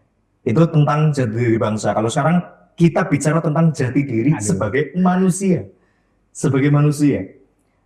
Karena nantinya, Bung, faktor-faktor eksklusivitas, faktor-faktor tradisional itu akan memiliki value yang lebih dari hanya sekedar teknologi canggih sebenarnya. Kalau kita merujuk di era kini, kita memandang Pablo Picasso dan Da Vinci itu karya-karyanya itu benar-benar legendaris dan wah. Terus ada nggak legendaris entah psikologi Da Vinci pada saat gambar Mona Lisa misal melukis Mona Lisa, apakah orang di zaman itu juga memandang Mona Lisa seperti kita memandang Mona Lisa di zaman sekarang gitu? Beda lah. Pasti beda kan. Mungkin zaman dulu ya lukisan aja, orang lukisan sebuah hal yang umum mungkin di era Da Vinci gitu. Kalau AI nantinya menjadi sebuah ketergantungan, menjadi sebuah kebiasaan, faktor-faktor jati diri kita sebagai manusia di situ akan berperan, akan bermain gitu loh. Iya. Maksudnya sekarang kalau kamu ukur dari sudut pandang customer ya, mungkin suatu masa nanti ada customer yang punya preferensi, aku harus membeli produk dari yang benar-benar manusia. Ya. Pasti ada yang seperti itu. Setuju. Atas nama eksklusivitas ya. Ya sekarang kalau kita bicara ini aja lah, orang mulai berbondong-bondong kembali ke era vintage lah. Asumsi kalau kita bilang vintage, walaupun belum lama banget ya, anggaplah tarik ke 30 tahun yang lalu di era 90-an, orang mendengarkan musik lewat kaset, lewat CD. Zaman sekarang banyak kan? Ya. Apakah sekrusial itu pengaruh AI nantinya di saat tren masa lalu juga sudah mulai membumi kembali di era ini ya? Di era ini. Jadi gatel pengen ngomong. Jadi gini, selama manusia itu mengeluarkan produk baik berpikir, pikiran maupun perasaan, maka percayalah itu bisa diukur. Outputnya itu bisa diukur. Selama manusia masih menggunakan logiknya, maka itu tuh sebenarnya bisa diukur, bisa karena se-unkonsepnya Mas Fajar itu akan punya tren yang sama kok dari sisi pemikiran, dari secara bahasa dan sebagainya. Yang tidak bisa itu tuh rasa. Iya. Rasa itu tidak bisa, karena itu ada di dalam. Nah, rasa itu juga yang akhirnya men-trigger apakah tren itu kembali ke masa lalu ataukah dia standby di sini itu dalam tanda kutip. Iya. Lagi-lagi itu sisi itu yang betul-betul tidak akan pernah bisa dimanipulasi oleh AI. Kamu lagi bunek, ya AI hanya akan menangkap dari bunekmu keluar apa gitu. Dia menganggap bunek itu mungkin dummy variabel. Bojang kondisinya bunek atau tidak bunek. Oh tidak bunek maka kelakuannya gini. Kalau bunek kelakuannya gini. Tapi AI itu tidak punya rasa itu sendiri. Dan jadi walaupun dia itu tadi pada AI titik tertinggi, seolah-olah dia punya perasaan, dia itu hanya lagi-lagi data dan data saja. Gojang lurus sih orangnya padahal kerap melompat. Dia nggak bisa tahu itu. Iya. Jadi akhirnya ketika manusia itu berbondong-bondong, nah tiba-tiba manusia jenuh dengan AI. Iya. AI juga nggak bisa tahu manusia itu jenuh. Iya. Yang dia lakukan apa ya tetap aja sih AI. Iya. Jadi AI. Iya. Akhirnya orang lebih suka guratan-guratan kanvas. Iya. Akhirnya suka musik player yang vintage karena mungkin manusia juga punya experience yang dia akhirnya juga punya action terhadap Iya, experience iya. itu sendiri dan itu di luar AI semua. Jadi akhirnya benar manusia itu adalah antitesis AI. Apalagi saya itu selalu percaya bahwasanya Tuhan itu Tren. Oh, bukan itu. itu sempurna pasti. Oh iya pasti. Kalau kita bicara tren itu kan selalu berputar menurut saya. Iya, berulang ya. Selalu berulang. Jadi kalau Jadi tren itu sebenarnya bukan sesuatu yang baru ya. bukan sesuatu yang baru, hanya mengulang saja. Mungkin Cycle aja. mungkin ada sedikit modifikasi. Iya. Lewat sudut pandang saja sih sebenarnya. Iya. Modifikasi itu bisa terjadi. Cuma kalau kita ambil contoh misal di bidang saya Iya. musik, nah ya, kita ambil musik. Ada seorang musisi besar itu pernah bicara seperti ini, bahwasanya musik jika terus merujuk pada romantika masa lalu, maka musik tidak akan pernah berkembang. Sebenarnya dia itu sedang satir. Itu yang terjadi faktanya kan. Faktanya itu yang terjadi. Maksudnya kita kalau untuk mengklasifikasikan suatu era di masa lalu kan kayaknya rapi ya. 60 dengan dominasi musik rock and roll, dengan dominasi musik pop. Kemudian masuk ke 70 dengan masuknya disco, R&B, bahkan jazz yang sudah konvensional lah, sudah mulai bisa diterima. Terus 80 sudah masuk era musik rock, era Britpop bahkan besar sekali waktu itu 90-an. Wah, sudah makin kesini kan makin orang bebas memilih mau mengikuti tren yang mana. Ya pun terhadap AI nantinya akan terjadi klasifikasi masyarakat di mana ada tipe orang yang kalau aku bisa ngerjain sendiri, aku mending ngerjain sendiri dengan apa yang aku bisa lah. Tapi ada juga tipe orang yang lebih menitik beratkan pada sisi efisiensi itu tadi. Lah ada AI juga, mumpung ada AI ngapain ribet-ribet gitu, pasti ada juga yang gitu. Ini hanya tentang preferensi saja menurutku. Ada yang menarik lagi. Ini saya tentang musik kan cetek banget lah ya. Tapi ketika mendengarkan Avenged Sevenfold, itu kok menarik live-nya ya daripada yang di album. Iya. Itu jadi menarik itu. Berarti Mas Bawon tipe yang sangat otentik menilai musik lah ya. Iya, tua lah ya. Iya. Nah, jadi kan sinis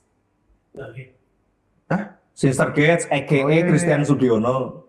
Anu mirip lah ini nama-nama. Oh iya. Tapi iya. Mirip, Oh iya bener. Cuma versi bule lah. Kayak Javier Zanetti sama Julio Cruz. Nah, Julio Ricardo terus cakor. Nah. Ketemu umurnya. itu kan jadi kan akhirnya ketika ada orang main gitar terus dengan dalam tanda kutip Iya. ketidaksempurnaannya itu yang nggak mirip dengan Iya. dengan pas rekaman itu kok malah jadi asik. Ambil contoh paling konkret gini lah Mas. Kita semua mengamini bahwasanya musik-musik Beatles itu legendaris ya. Oh iya. Pernah nggak sih Beatles kayak kepikiran, yuk kita rekam ulang lagi dengan teknologi yang lebih canggih misalnya gitu.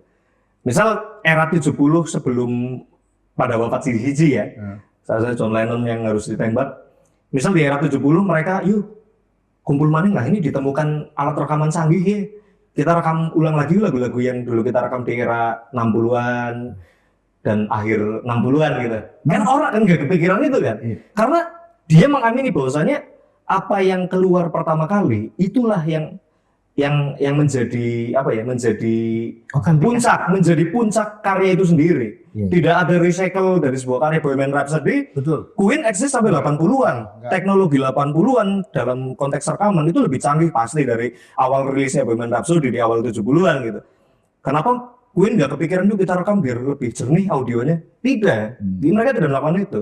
Yang dilakukan orang zaman sekarang kan meremastering apa yang sudah ada kan. Iya. Tapi drumnya masih sama, gitarnya masih sama, suara vokalnya masih sama.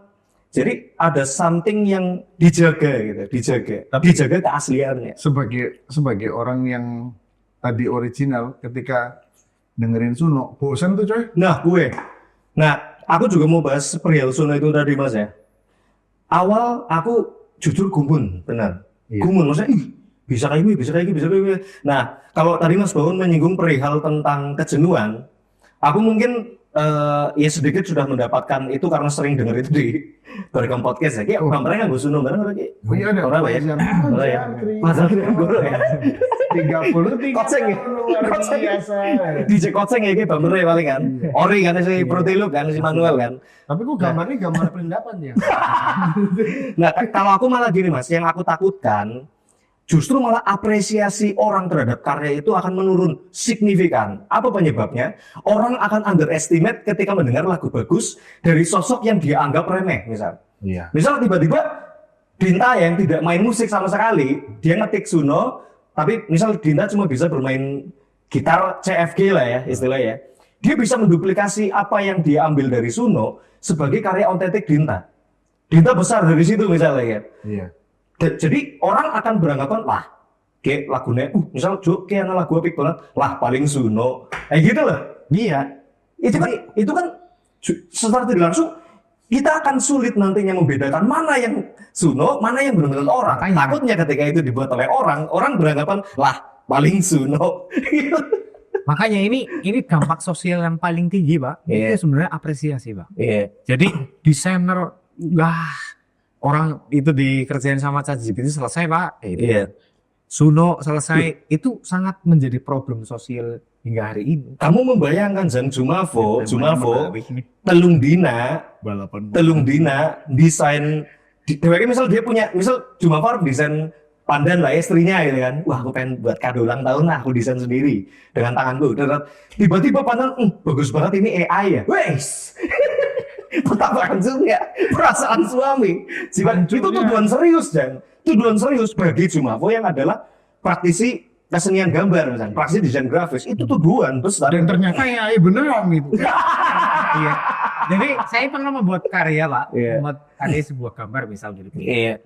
Itu bukan saya yang diapresiasi, malah kayak gua mah gawe ini Itu Zang. anjir. Itu Zang. Itu belum di era hebat. Jangan aku jaluk lah korele ya. Itu waduh.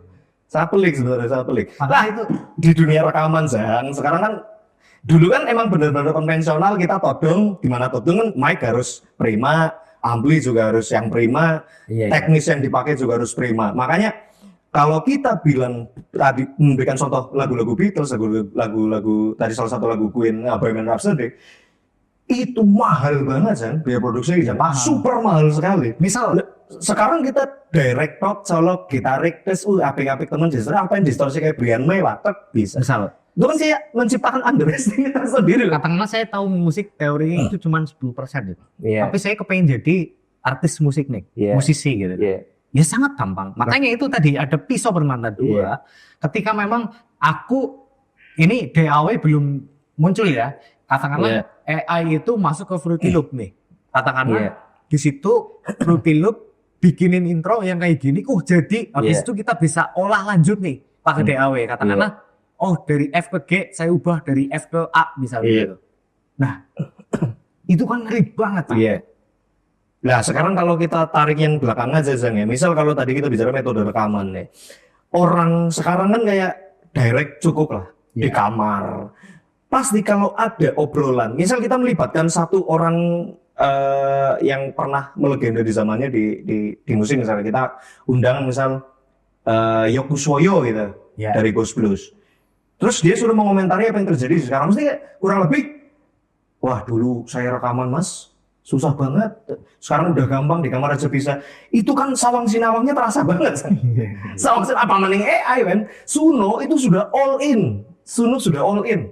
Dinta tanpa bisa bermain drum, dia bisa menciptakan sound drum yang dia inginkan. Cuma nulis. Kalau kita dulu iseng-isengan, jauh-jauh, aku selama hidupku belum pernah dengar orang Arab nyanyi jazz. Kita bisa bikin orang Arab nyanyi jazz, ya. itu kan kayak, waduh, ini gila ini kita. Maksudnya dampaknya sudah pasti ya sekolah-sekolah musik akan tutup gitu kan.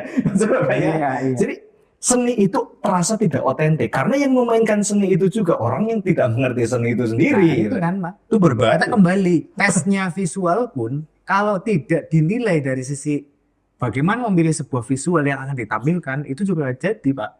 Kalaupun itu logiknya bagus. Oke. Tadi itu obrolan tadi itu tidak mewakili taste, tapi itu orang teknisi yang emang ente semua tuh musisi. Musisi dari efeknya Brian May lah atau segala macam dari. Nah ternyata Dinta jago bikin syair. Iya. Lupa orang tentang musik-musik. Terfasilitasi. Dan akhirnya syairnya Dinta ini sangat mendayu-dayu bikin ini benar-benar enak nih sebagai pengantar minum racun gitu. sebagai kado ulang tahun ya. Cewek-cewek denger-denger itu cuma Dinta. Loh, gitu. Mas Baun juga lupa bahwasanya AI pun memfasilitasi tata bahasa. Jadi semuanya udah ikut. Yang jadi pertanyaan bagaimana cara kita menanamkan kepercayaan terhadap sesuatu yang otentik di zaman sekarang di mana era AI itu udah mulai mendarah daging. Bisa saja mungkin ya Mas Baun katakan Dinta pandai membuat sajak-sajak berkelas. Ini Dinta kita juluki Little Khairil Anwar gitu ya.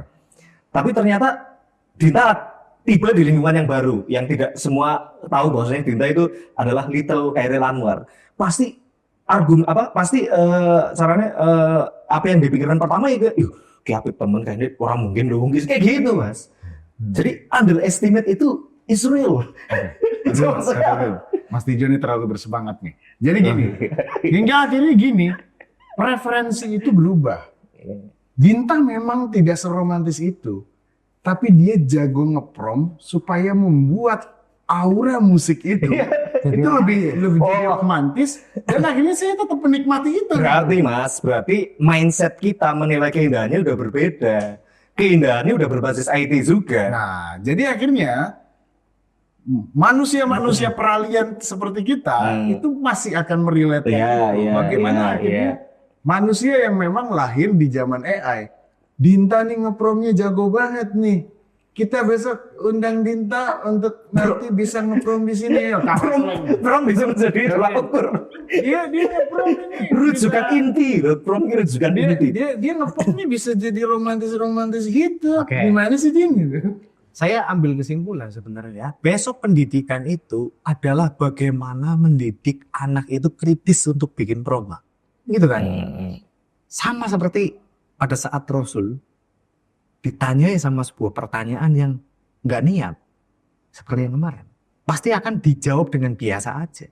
Tapi kalau cara ingin tahunya, niatnya tinggi, pasti akan dijawab dengan kompleks dan benar-benar detail, gitu kan?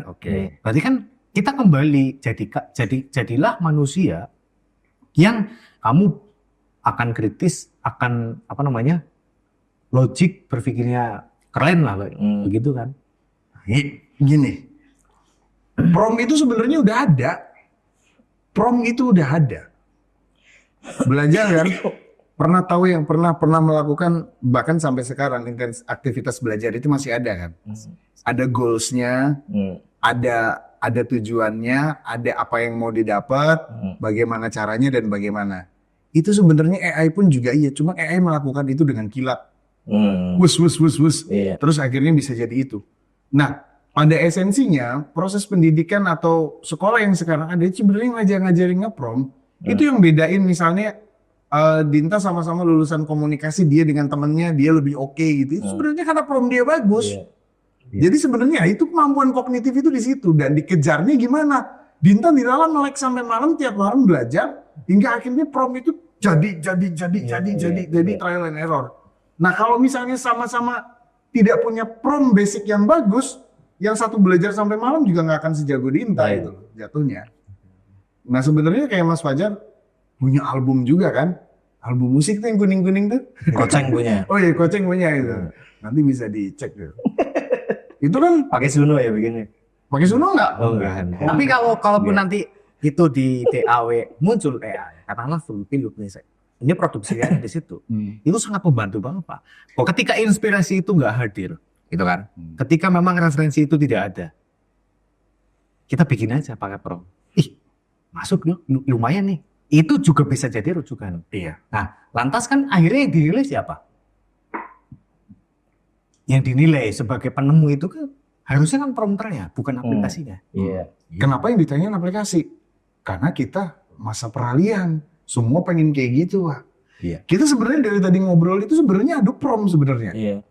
Sebenarnya adu prom aja, cuman prom itu sengaja untuk tidak kita finishkan karena memang rasa enaknya di situ. Iya. Kita beradu prom, sebenarnya prom kita tulis juga ada jawabannya kan. Iya. Cuman kan justru motivasi jadi manusia itu. Ketika kita nge-prom, terus kemudian kita masuk dalam prosesnya. Prosesnya enak banget, bro. Iya. Oke. Itu yang akhirnya Oke, ini melebar sangat jauh lah ya. Jadi kita enak dan terjebak ya. Saya kembali ke poin ya, soal nasib para katakanlah korban dari hadirnya AI. PHK apa nggak jadinya? Enggak, maksudnya soal ya itu salah satunya. Wah, serem ya. Mungkin ratusan ribu bahkan jutaan orang kehilangan pekerjaan di masa depan. Ya kan? Iya. Itu kan adalah korban ya dari sebuah keputusan korporasi hadirnya AI, CS hilang. Oke, itu korban apa seleksi alam sih sebenarnya? Nah, mungkin kita bahasanya korban dulu Pak, ya kan? Bahasanya korban dulu. Nah, sekarang seperti di media terlihat bahwa mencari pekerjaan itu begitu sulit ya. Ya kan? Media mempublis itu. Tapi di sisi lain, di daerah nih, di kabupaten, di desa, itu pekerjaan banyak. Ya kan? Terus lantas mindset orang-orang yang ter-PHK ini, apakah ya semata-mata hanya menangguhkan impiannya itu di satu perusahaan? Padahal untuk bekerja di desa itu sebenarnya banyak hal yang bisa dilakukan gitu kan. Nah, tempo hari saya melihat fenomena sosial ketika kita sedang beronda, Pak. Iya. Oh, isi rutin terus. Pada saat itu, ya, di tengah pada saat itu saya sedang stres mikir, ini saya mau ambil AI apa tidak? Solusinya ronda. Saya melihat orang-orang sedang ronda, mereka sudah mature lah, artinya Iya. punya cucu, Iya. terus kemudian sudah Iya. tua lah, Iya. kaptek dan lain sebagainya. Dia bisa menikmati hidup. Menjadi kaptek itu. Iya kan? Dia bahkan Kadang. ketika saya hadirkan satu teknologi, artakon apa? Saya bukain ChatGPT langsung ngomong-ngomongan ngono. Iya. Gitu kan. Silakan ngobrol dan katakanlah dia ingin tahu segala hal. Apik ya. Tapi apakah dia terlena dengan AI? Tidak. Dia tetap survival menjadi dirinya sendiri seorang petani, Mas. Karena ada mindset blockingnya, Pak. Mindset blockingnya apa iyalah informasi ini. Karena dia dari generasi sebelumnya yang butuh validasi secara audiovisual. Nonton berita, dengerin radio. Makanya beruntunglah kita ada di tengah-tengah. Jadi begitu dikasih informasi kayak begini, dia juga akan ada emosi percaya atau tidak percaya. Lebih mantap cari berita, mungkin gitu karena dulu baca koran. Ya tapi berita juga sekarang banyak yang bahas soal AI. Itu loh. Berita banyak yang bahas soal AI. Iya. Oh enggak, maksudnya misalnya di daerah A terjadi sebuah musibah, bencana alam. Terus habis itu ketika dia baca dari Kompas, itu akan lebih mantap, walaupun AI bisa menjawab misalnya. Nah yang ada trustnya itu kan generasi ini kita nih yang sudah menimbang-nimbang AI, terus kita adopsi. Ya. Bahwa ini relevan dan ini bisa saya percaya. Karena pembelajaran manusia besar, gini, manusia di pendidikan orang dewasa, manusia dewasa itu belajar dari pengalamannya dia. Biar lantas kebayang kan, pengalaman anak-anak kita yang memang dari awal itu ber-AI. Maka dia akan menjadikan AI itu sebagai rujukan. Dan akhirnya kayak tadi ngobrol sama Mas Tijo, preferensi akhirnya berubah. Bahwa Dinta yang jago ngomong lagu romantis, menciptakan lagu romantis seketika, terus kemudian kok enak ya, cara menikmatinya akhirnya beda. Iya. Jadi kalau aku menjawab menarik dari fenomena yang ada, ya ketika masyarakat tidak mengerti soal AI ya jangan mengerti lah. Karena nanti kamu akan dihadapkan dengan stres yang cukup tinggi. Itu kan? Iya kan? Ketika pekerja yang PHK, mohon maaf, pekerja yang sudah PHK karena nama korban dari AI, ya jangan terlena dengan hal itu. Banyak ruang-ruang yang sebenarnya masih banyak dimasuki. Oke. Jadi menariknya gini Pak, ketika pekerja secara ekosistem semua perusahaan pakai AI PHK massal, itu ngeri juga. Karena PHK massal dan PHK massal terus kemudian banyak orang yang tidak bekerja, itu juga mengurangi daya beli masyarakat. Nah, secara survival, mereka akan mencoba survive di kehidupannya masing-masing. Yang akhirnya bisa jadi mereka akhirnya bisa menjadi kompetitor perusahaan itu sendiri. Iya. Banyak kan orang korban PHK akhirnya mereka benar-benar menciptakan company yang oke. Usulan Honda dulu teknologi ke Toyota aja nggak direspon, akhirnya jadi Honda. Itu kan ngeri juga. Nah, jadi akhirnya bagaimana manusia secara individu itu bisa beradaptasi dan dalam tanda kutip dengan terbukanya kayak begini, maka kamu ketika menyaingi company besar secara individu itu bisa. Berarti kan positifnya gitu, karena bariernya udah tidak ada. Jadi oke, CS harganya 100.000. Saya di PHK kira-kira CS 100.000. Oke, saya kulik CS-nya apa. Saya dapat pasokan ini, jualah lanting, bumbu, rasa, peyek gitu misalnya. Terus akhirnya CS-nya dia bisa CS-in sendiri, akhirnya bisa survive itu. Jadi akhirnya justru ini ngerinya adalah tantangan untuk perusahaan besar ketika barrier itu sudah tidak ada. Akhirnya kan di end game-nya itu kan akhirnya orang juga akan tren ke masa lalu suka ketokan gitar yang memang itu dari manusia dan akhirnya kuping pun bisa membedakan bahwa itu betul-betul berbeda gitu. Karena seidentik-identiknya sepertinya juga tidak akan 100% identik banget kan. Iya. Untuk saat ini ya, Untuk tapi saat ini. what's next? Nah, what next ternyata We never mirip know. banget. Ya udah, gimana lagi gitu. Oke, jadi soal keputusan kita di masa depan anak kan pasti kita akan benar-benar jagain yang pertama kan anak dulu Pak. Ya. Tentang pendidikan, bagaimana akhirnya di era AI besok itu sudah terjadi. Nah, lantas anak kita mau jadi apa nih Pak? Masa jadi AI gitu ya? Iya. Menyikapi AI itu sendiri, maksudnya dari dialog kita yang sebagai orang di masa peralihan yang tadi Mas Bowen sudah sangat jelas menggambarkan betapa pekanya kita dapat membandingkan apa yang terjadi. Kalau tadi rujukannya adalah anak, ya tidak memungkiri bahwasanya AI ada unsur positifnya pasti kan. Kalau tadi sebenarnya Bung Fajar juga sudah menyinggung bahwasanya anak nantinya dituntut untuk kritis. Ya. Yang saya terjemahkan dari istilah tersebut ya, anak bijaksana juga dalam menyikapi tren kemudahan ini. Walaupun pastinya kita sebagai orang tua nantinya akan sulit membuat satu kontrol tersendiri untuk anak ketika harus mengakses apa yang harus dijalankan oleh si anak menyikapi ini. Tapi secara lingkungan, lingkungan agaknya memiliki faktor penting juga dalam membangun daya kritis itu tadi dari si anak. Maksudnya sekarang tidak melulu dari internal saja, namun peran lingkungan juga penting. Tapi kan bahayanya gini. Kemarin Mark sempat ngomong soal Mark Marquez. Mark Zuckerberg. Oh, maksudnya kan Marquez, GP. Itu kan sempat menjawab soal keberadaan media sosial ya, yang pada hari ini sudah berubah secara preferensi. Media sosial sekarang dibanjiri oleh konten AI. Betul kan ya? Dan saya juga khawatir ketika memang yang ditonton sama anak kita itu adalah AI semua. Jadi regulasinya di platform tersebut juga makin kompleks, makin cepat nih. Jadi hingga pada akhirnya dia tidak bisa menciptakan regulasi barunya karena memang sangat banyak. Katakanlah per detik itu yang upload soal AI banyak banget Pak. Nah ketika itu dikonsumsi oleh anak kita, padahal itu berita bohong, kan bahaya banget. Soalnya kemarin juga anak sempat menciptakan statement bahwa ini begini itu kan. Itu informasi dari mana? Soal validasi itu ada. Wah, ini konten buatan AI, bahkan Iya. dari sisi voice over, narasinya Iya. juga dibikin sedemikian rupa. Iya. Dan sekarang masyarakat yang tadinya, oh ini VO-nya VO AI nih, sekarang udah percaya. Iya. Karena bisa diakomodir nih. Iya. Karena mayoritas sudah menggunakan. Jadi dulu 2 tahun yang lalu, kita masih bisa membedakan, oh itu berita itu palsu karena VO-nya pakai AI. Iya.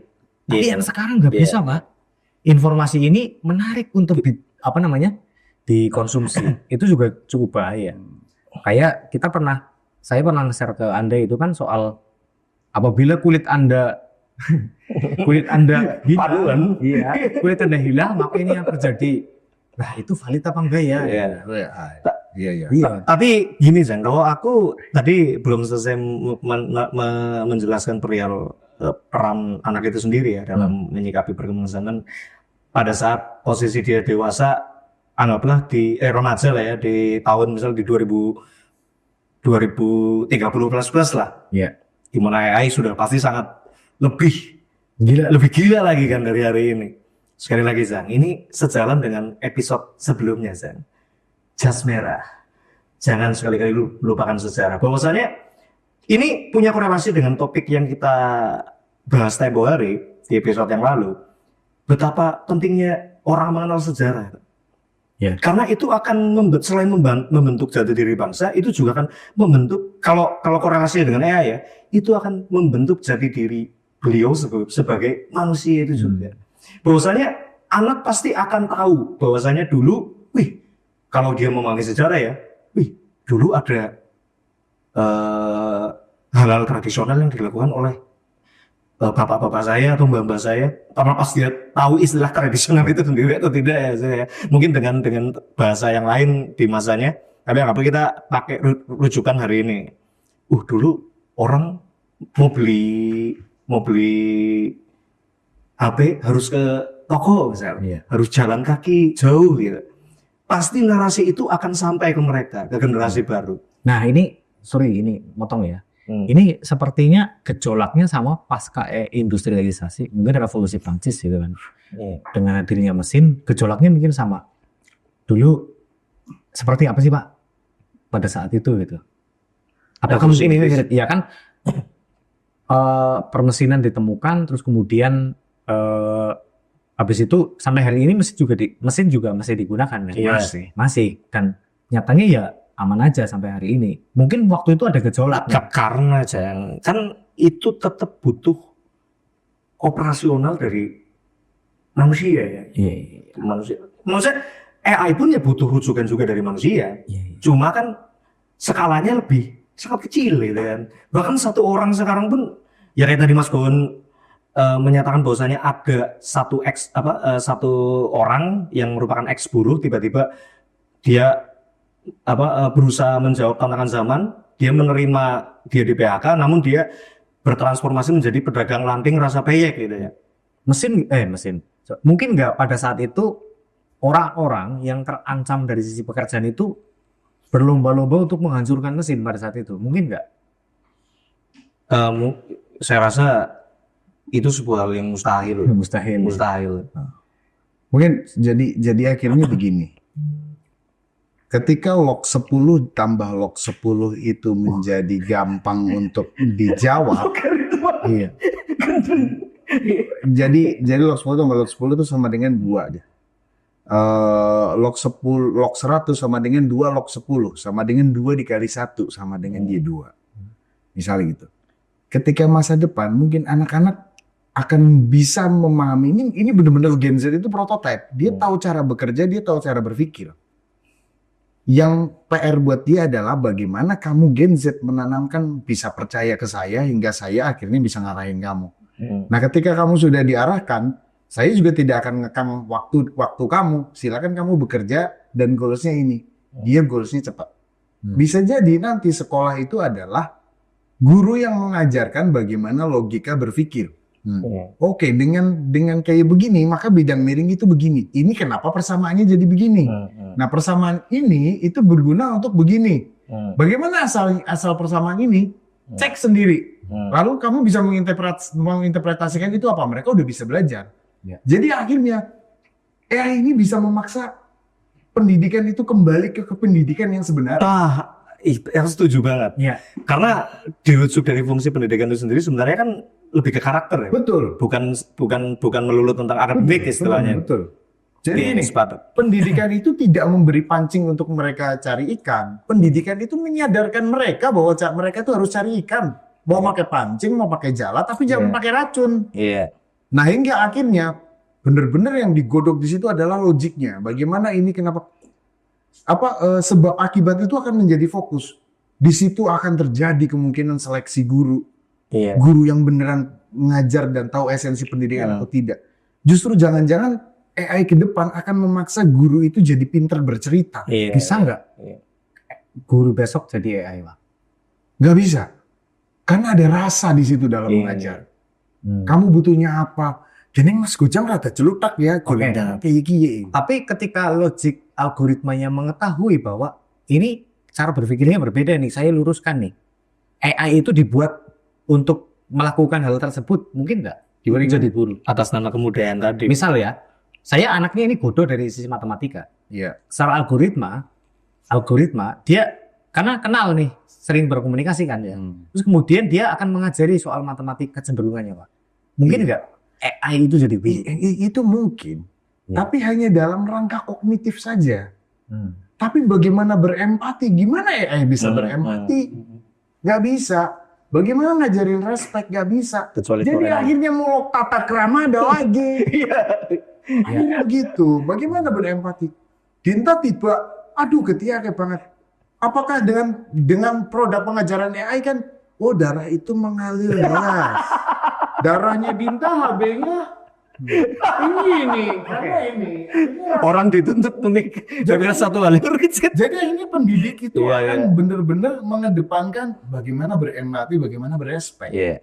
Gimana kalau besok revolusinya AI akan begitu? Ya nggak mungkin. Gimana AI bisa berespek? Oke. Jadi gini, taruhlah gini. Ketika ada orang jatuh, apa yang harus saya lakukan? Oke, kamu merasa khawatir, kamu merasa cemas, Insting. terus ngelihat Dinta.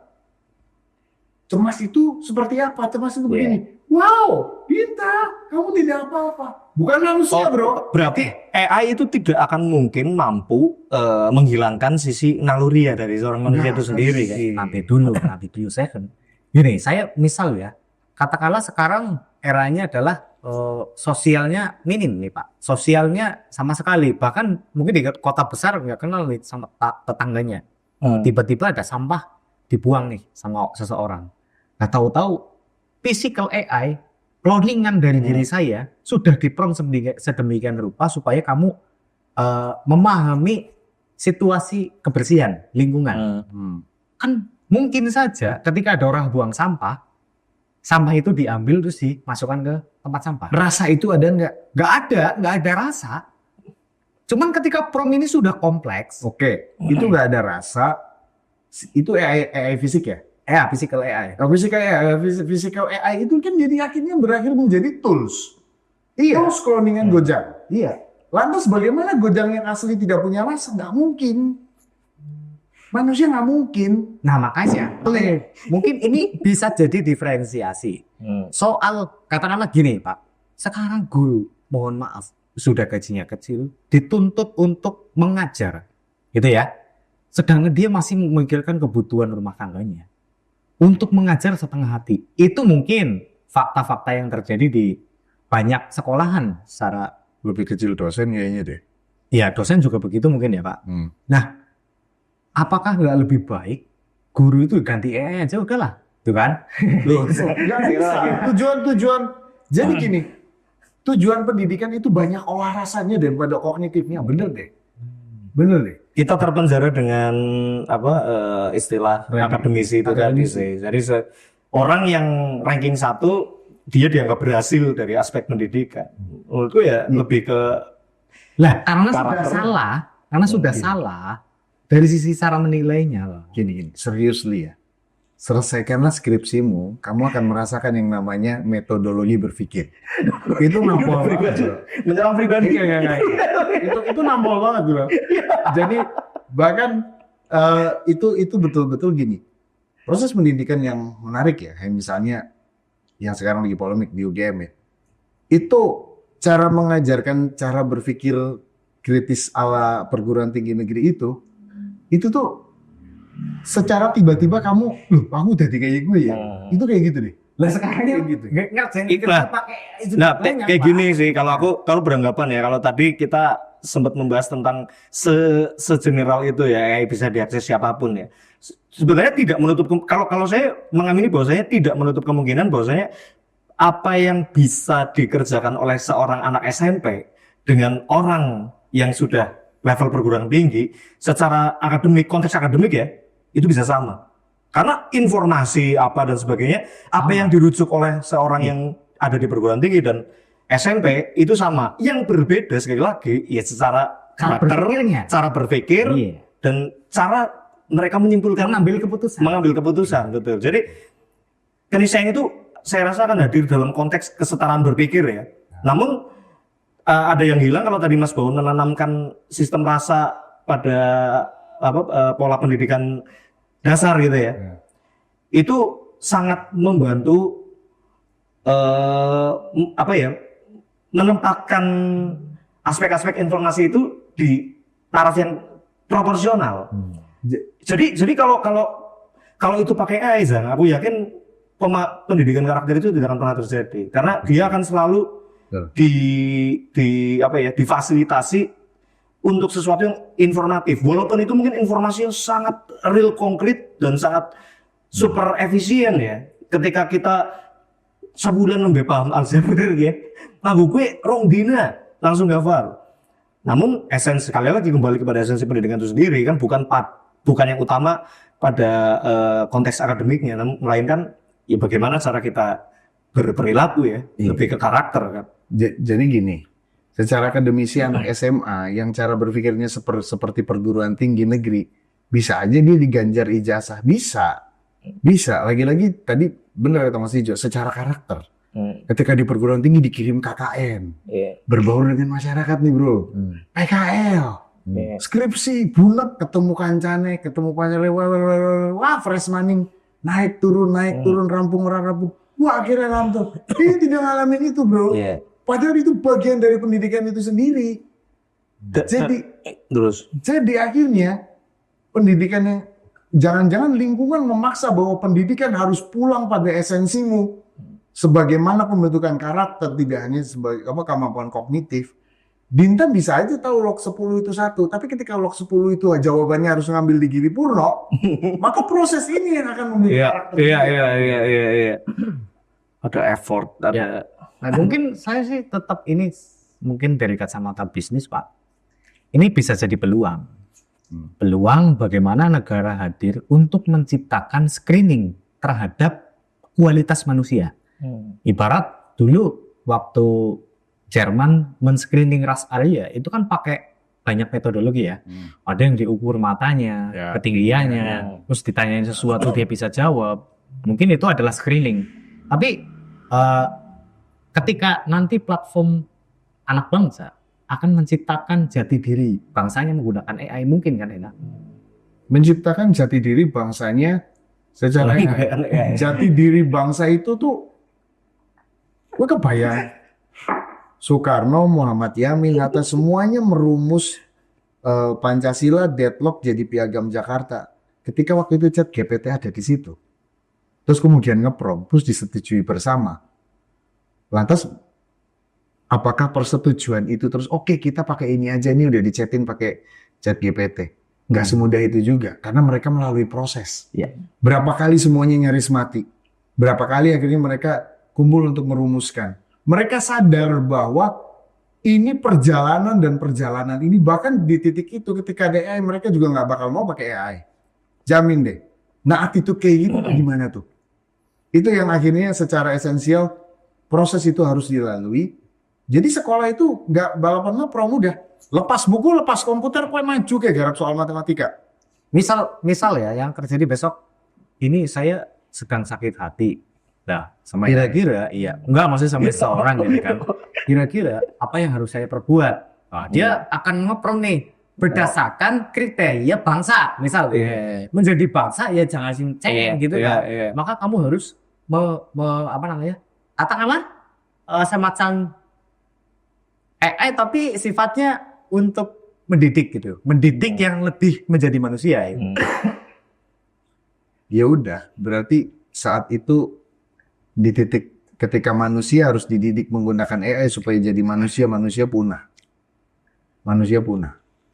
Jadi cuman jasadnya aja primata, tapi cara pikir itu nggak ini, dan zaman itu kemungkinan bagi saya nggak akan terjadi.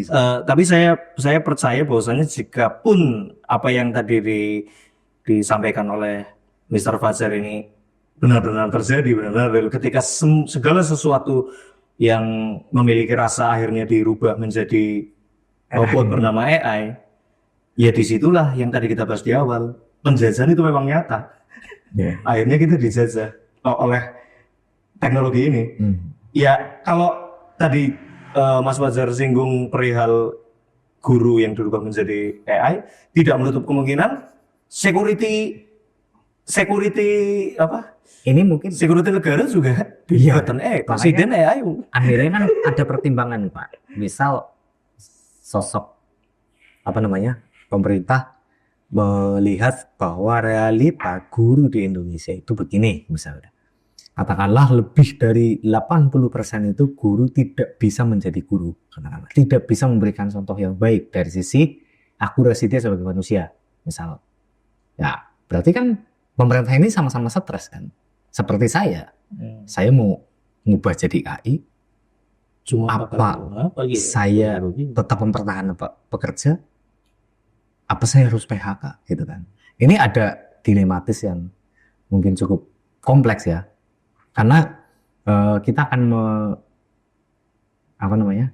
melihat bisnis menjadi manusia itu akan menjamur, bisnis pendidikan untuk menjadi manusia itu akan menjamur masa depan. Yakinlah. Jadi kalau memang fakta pelajaran IPA, IPS itu bisa diakses dari manapun, kapanpun, dan itu begitu mudahnya, maka yang hilang dari sisi pendidikan adalah menjadi manusia. Nah, lantas ketika pada hari ini anak kita tidak dididik untuk menjadi manusia, bahkan dari sisi ilmu pengetahuan dia melampaui batasnya, katakanlah sekelas S1 versus SMP, maka memprihatinkan. Sebegitu mudahnya informasi diakses. Bahkan kecenderungan anak untuk tidak memilih untuk tidak sekolah itu bisa tinggi justru. Ketika dia merasa segala bentuk pendidikan dia sudah dapatkan lewat kemajuan zaman ini, ya buat apa sekolah? Iya, ya itu kemarin kita bahas soal relevansi sekolah masa depan. Apakah masih ada kurikulum-kurikulum yang sama seperti ini? Pelajaran-pelajaran yang memang tidak memiliki manfaat untuk pekerjaannya, misal begitu. Relevansi itu sekarang dijawab.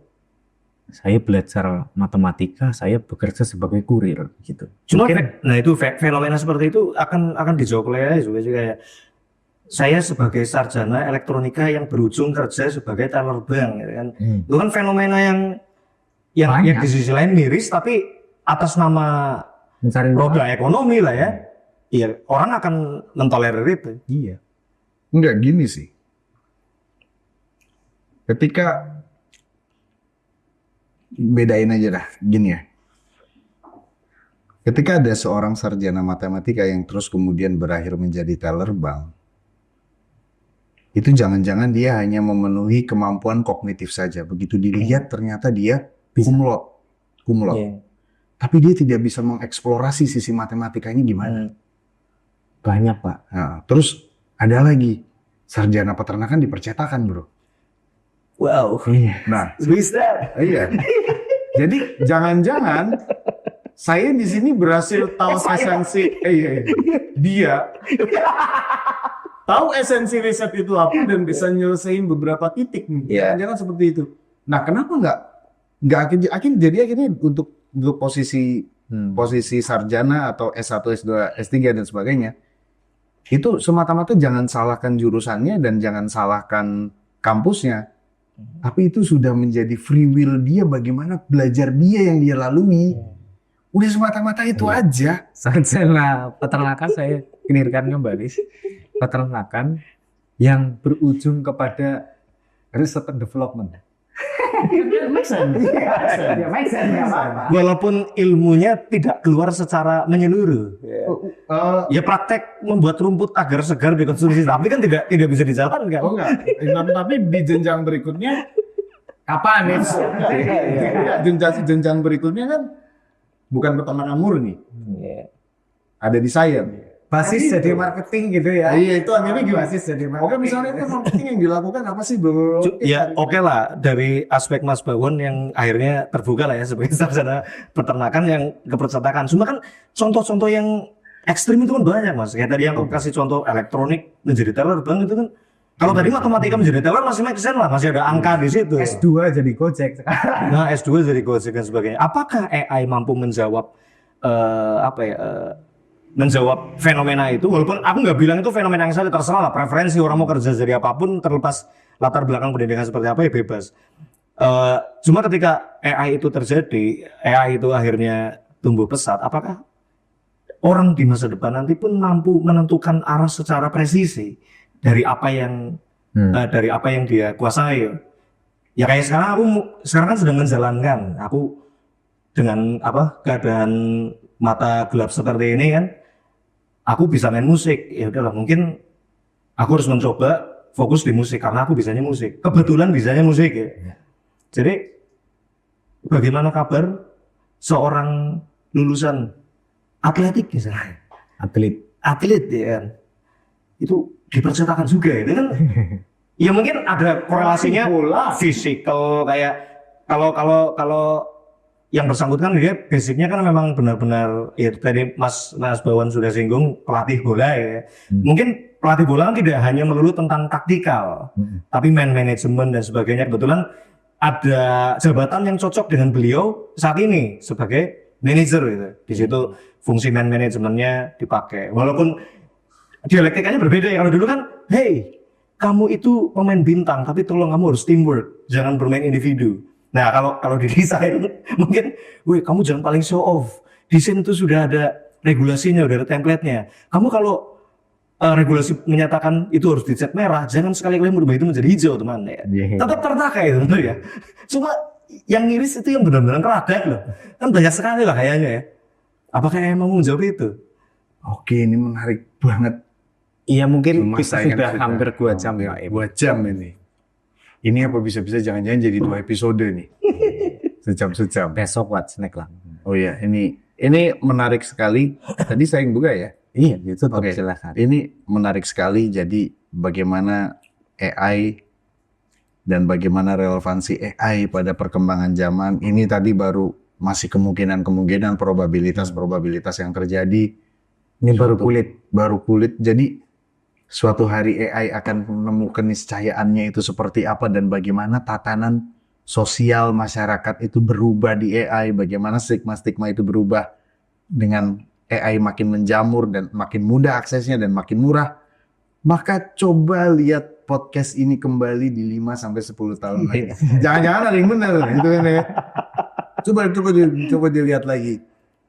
Terus akhirnya di pendidikan gimana tuh yang terakhir menarik. Oke teman-teman, kita ngobrolnya sampai sini dulu untuk AI. Terima kasih. Bye.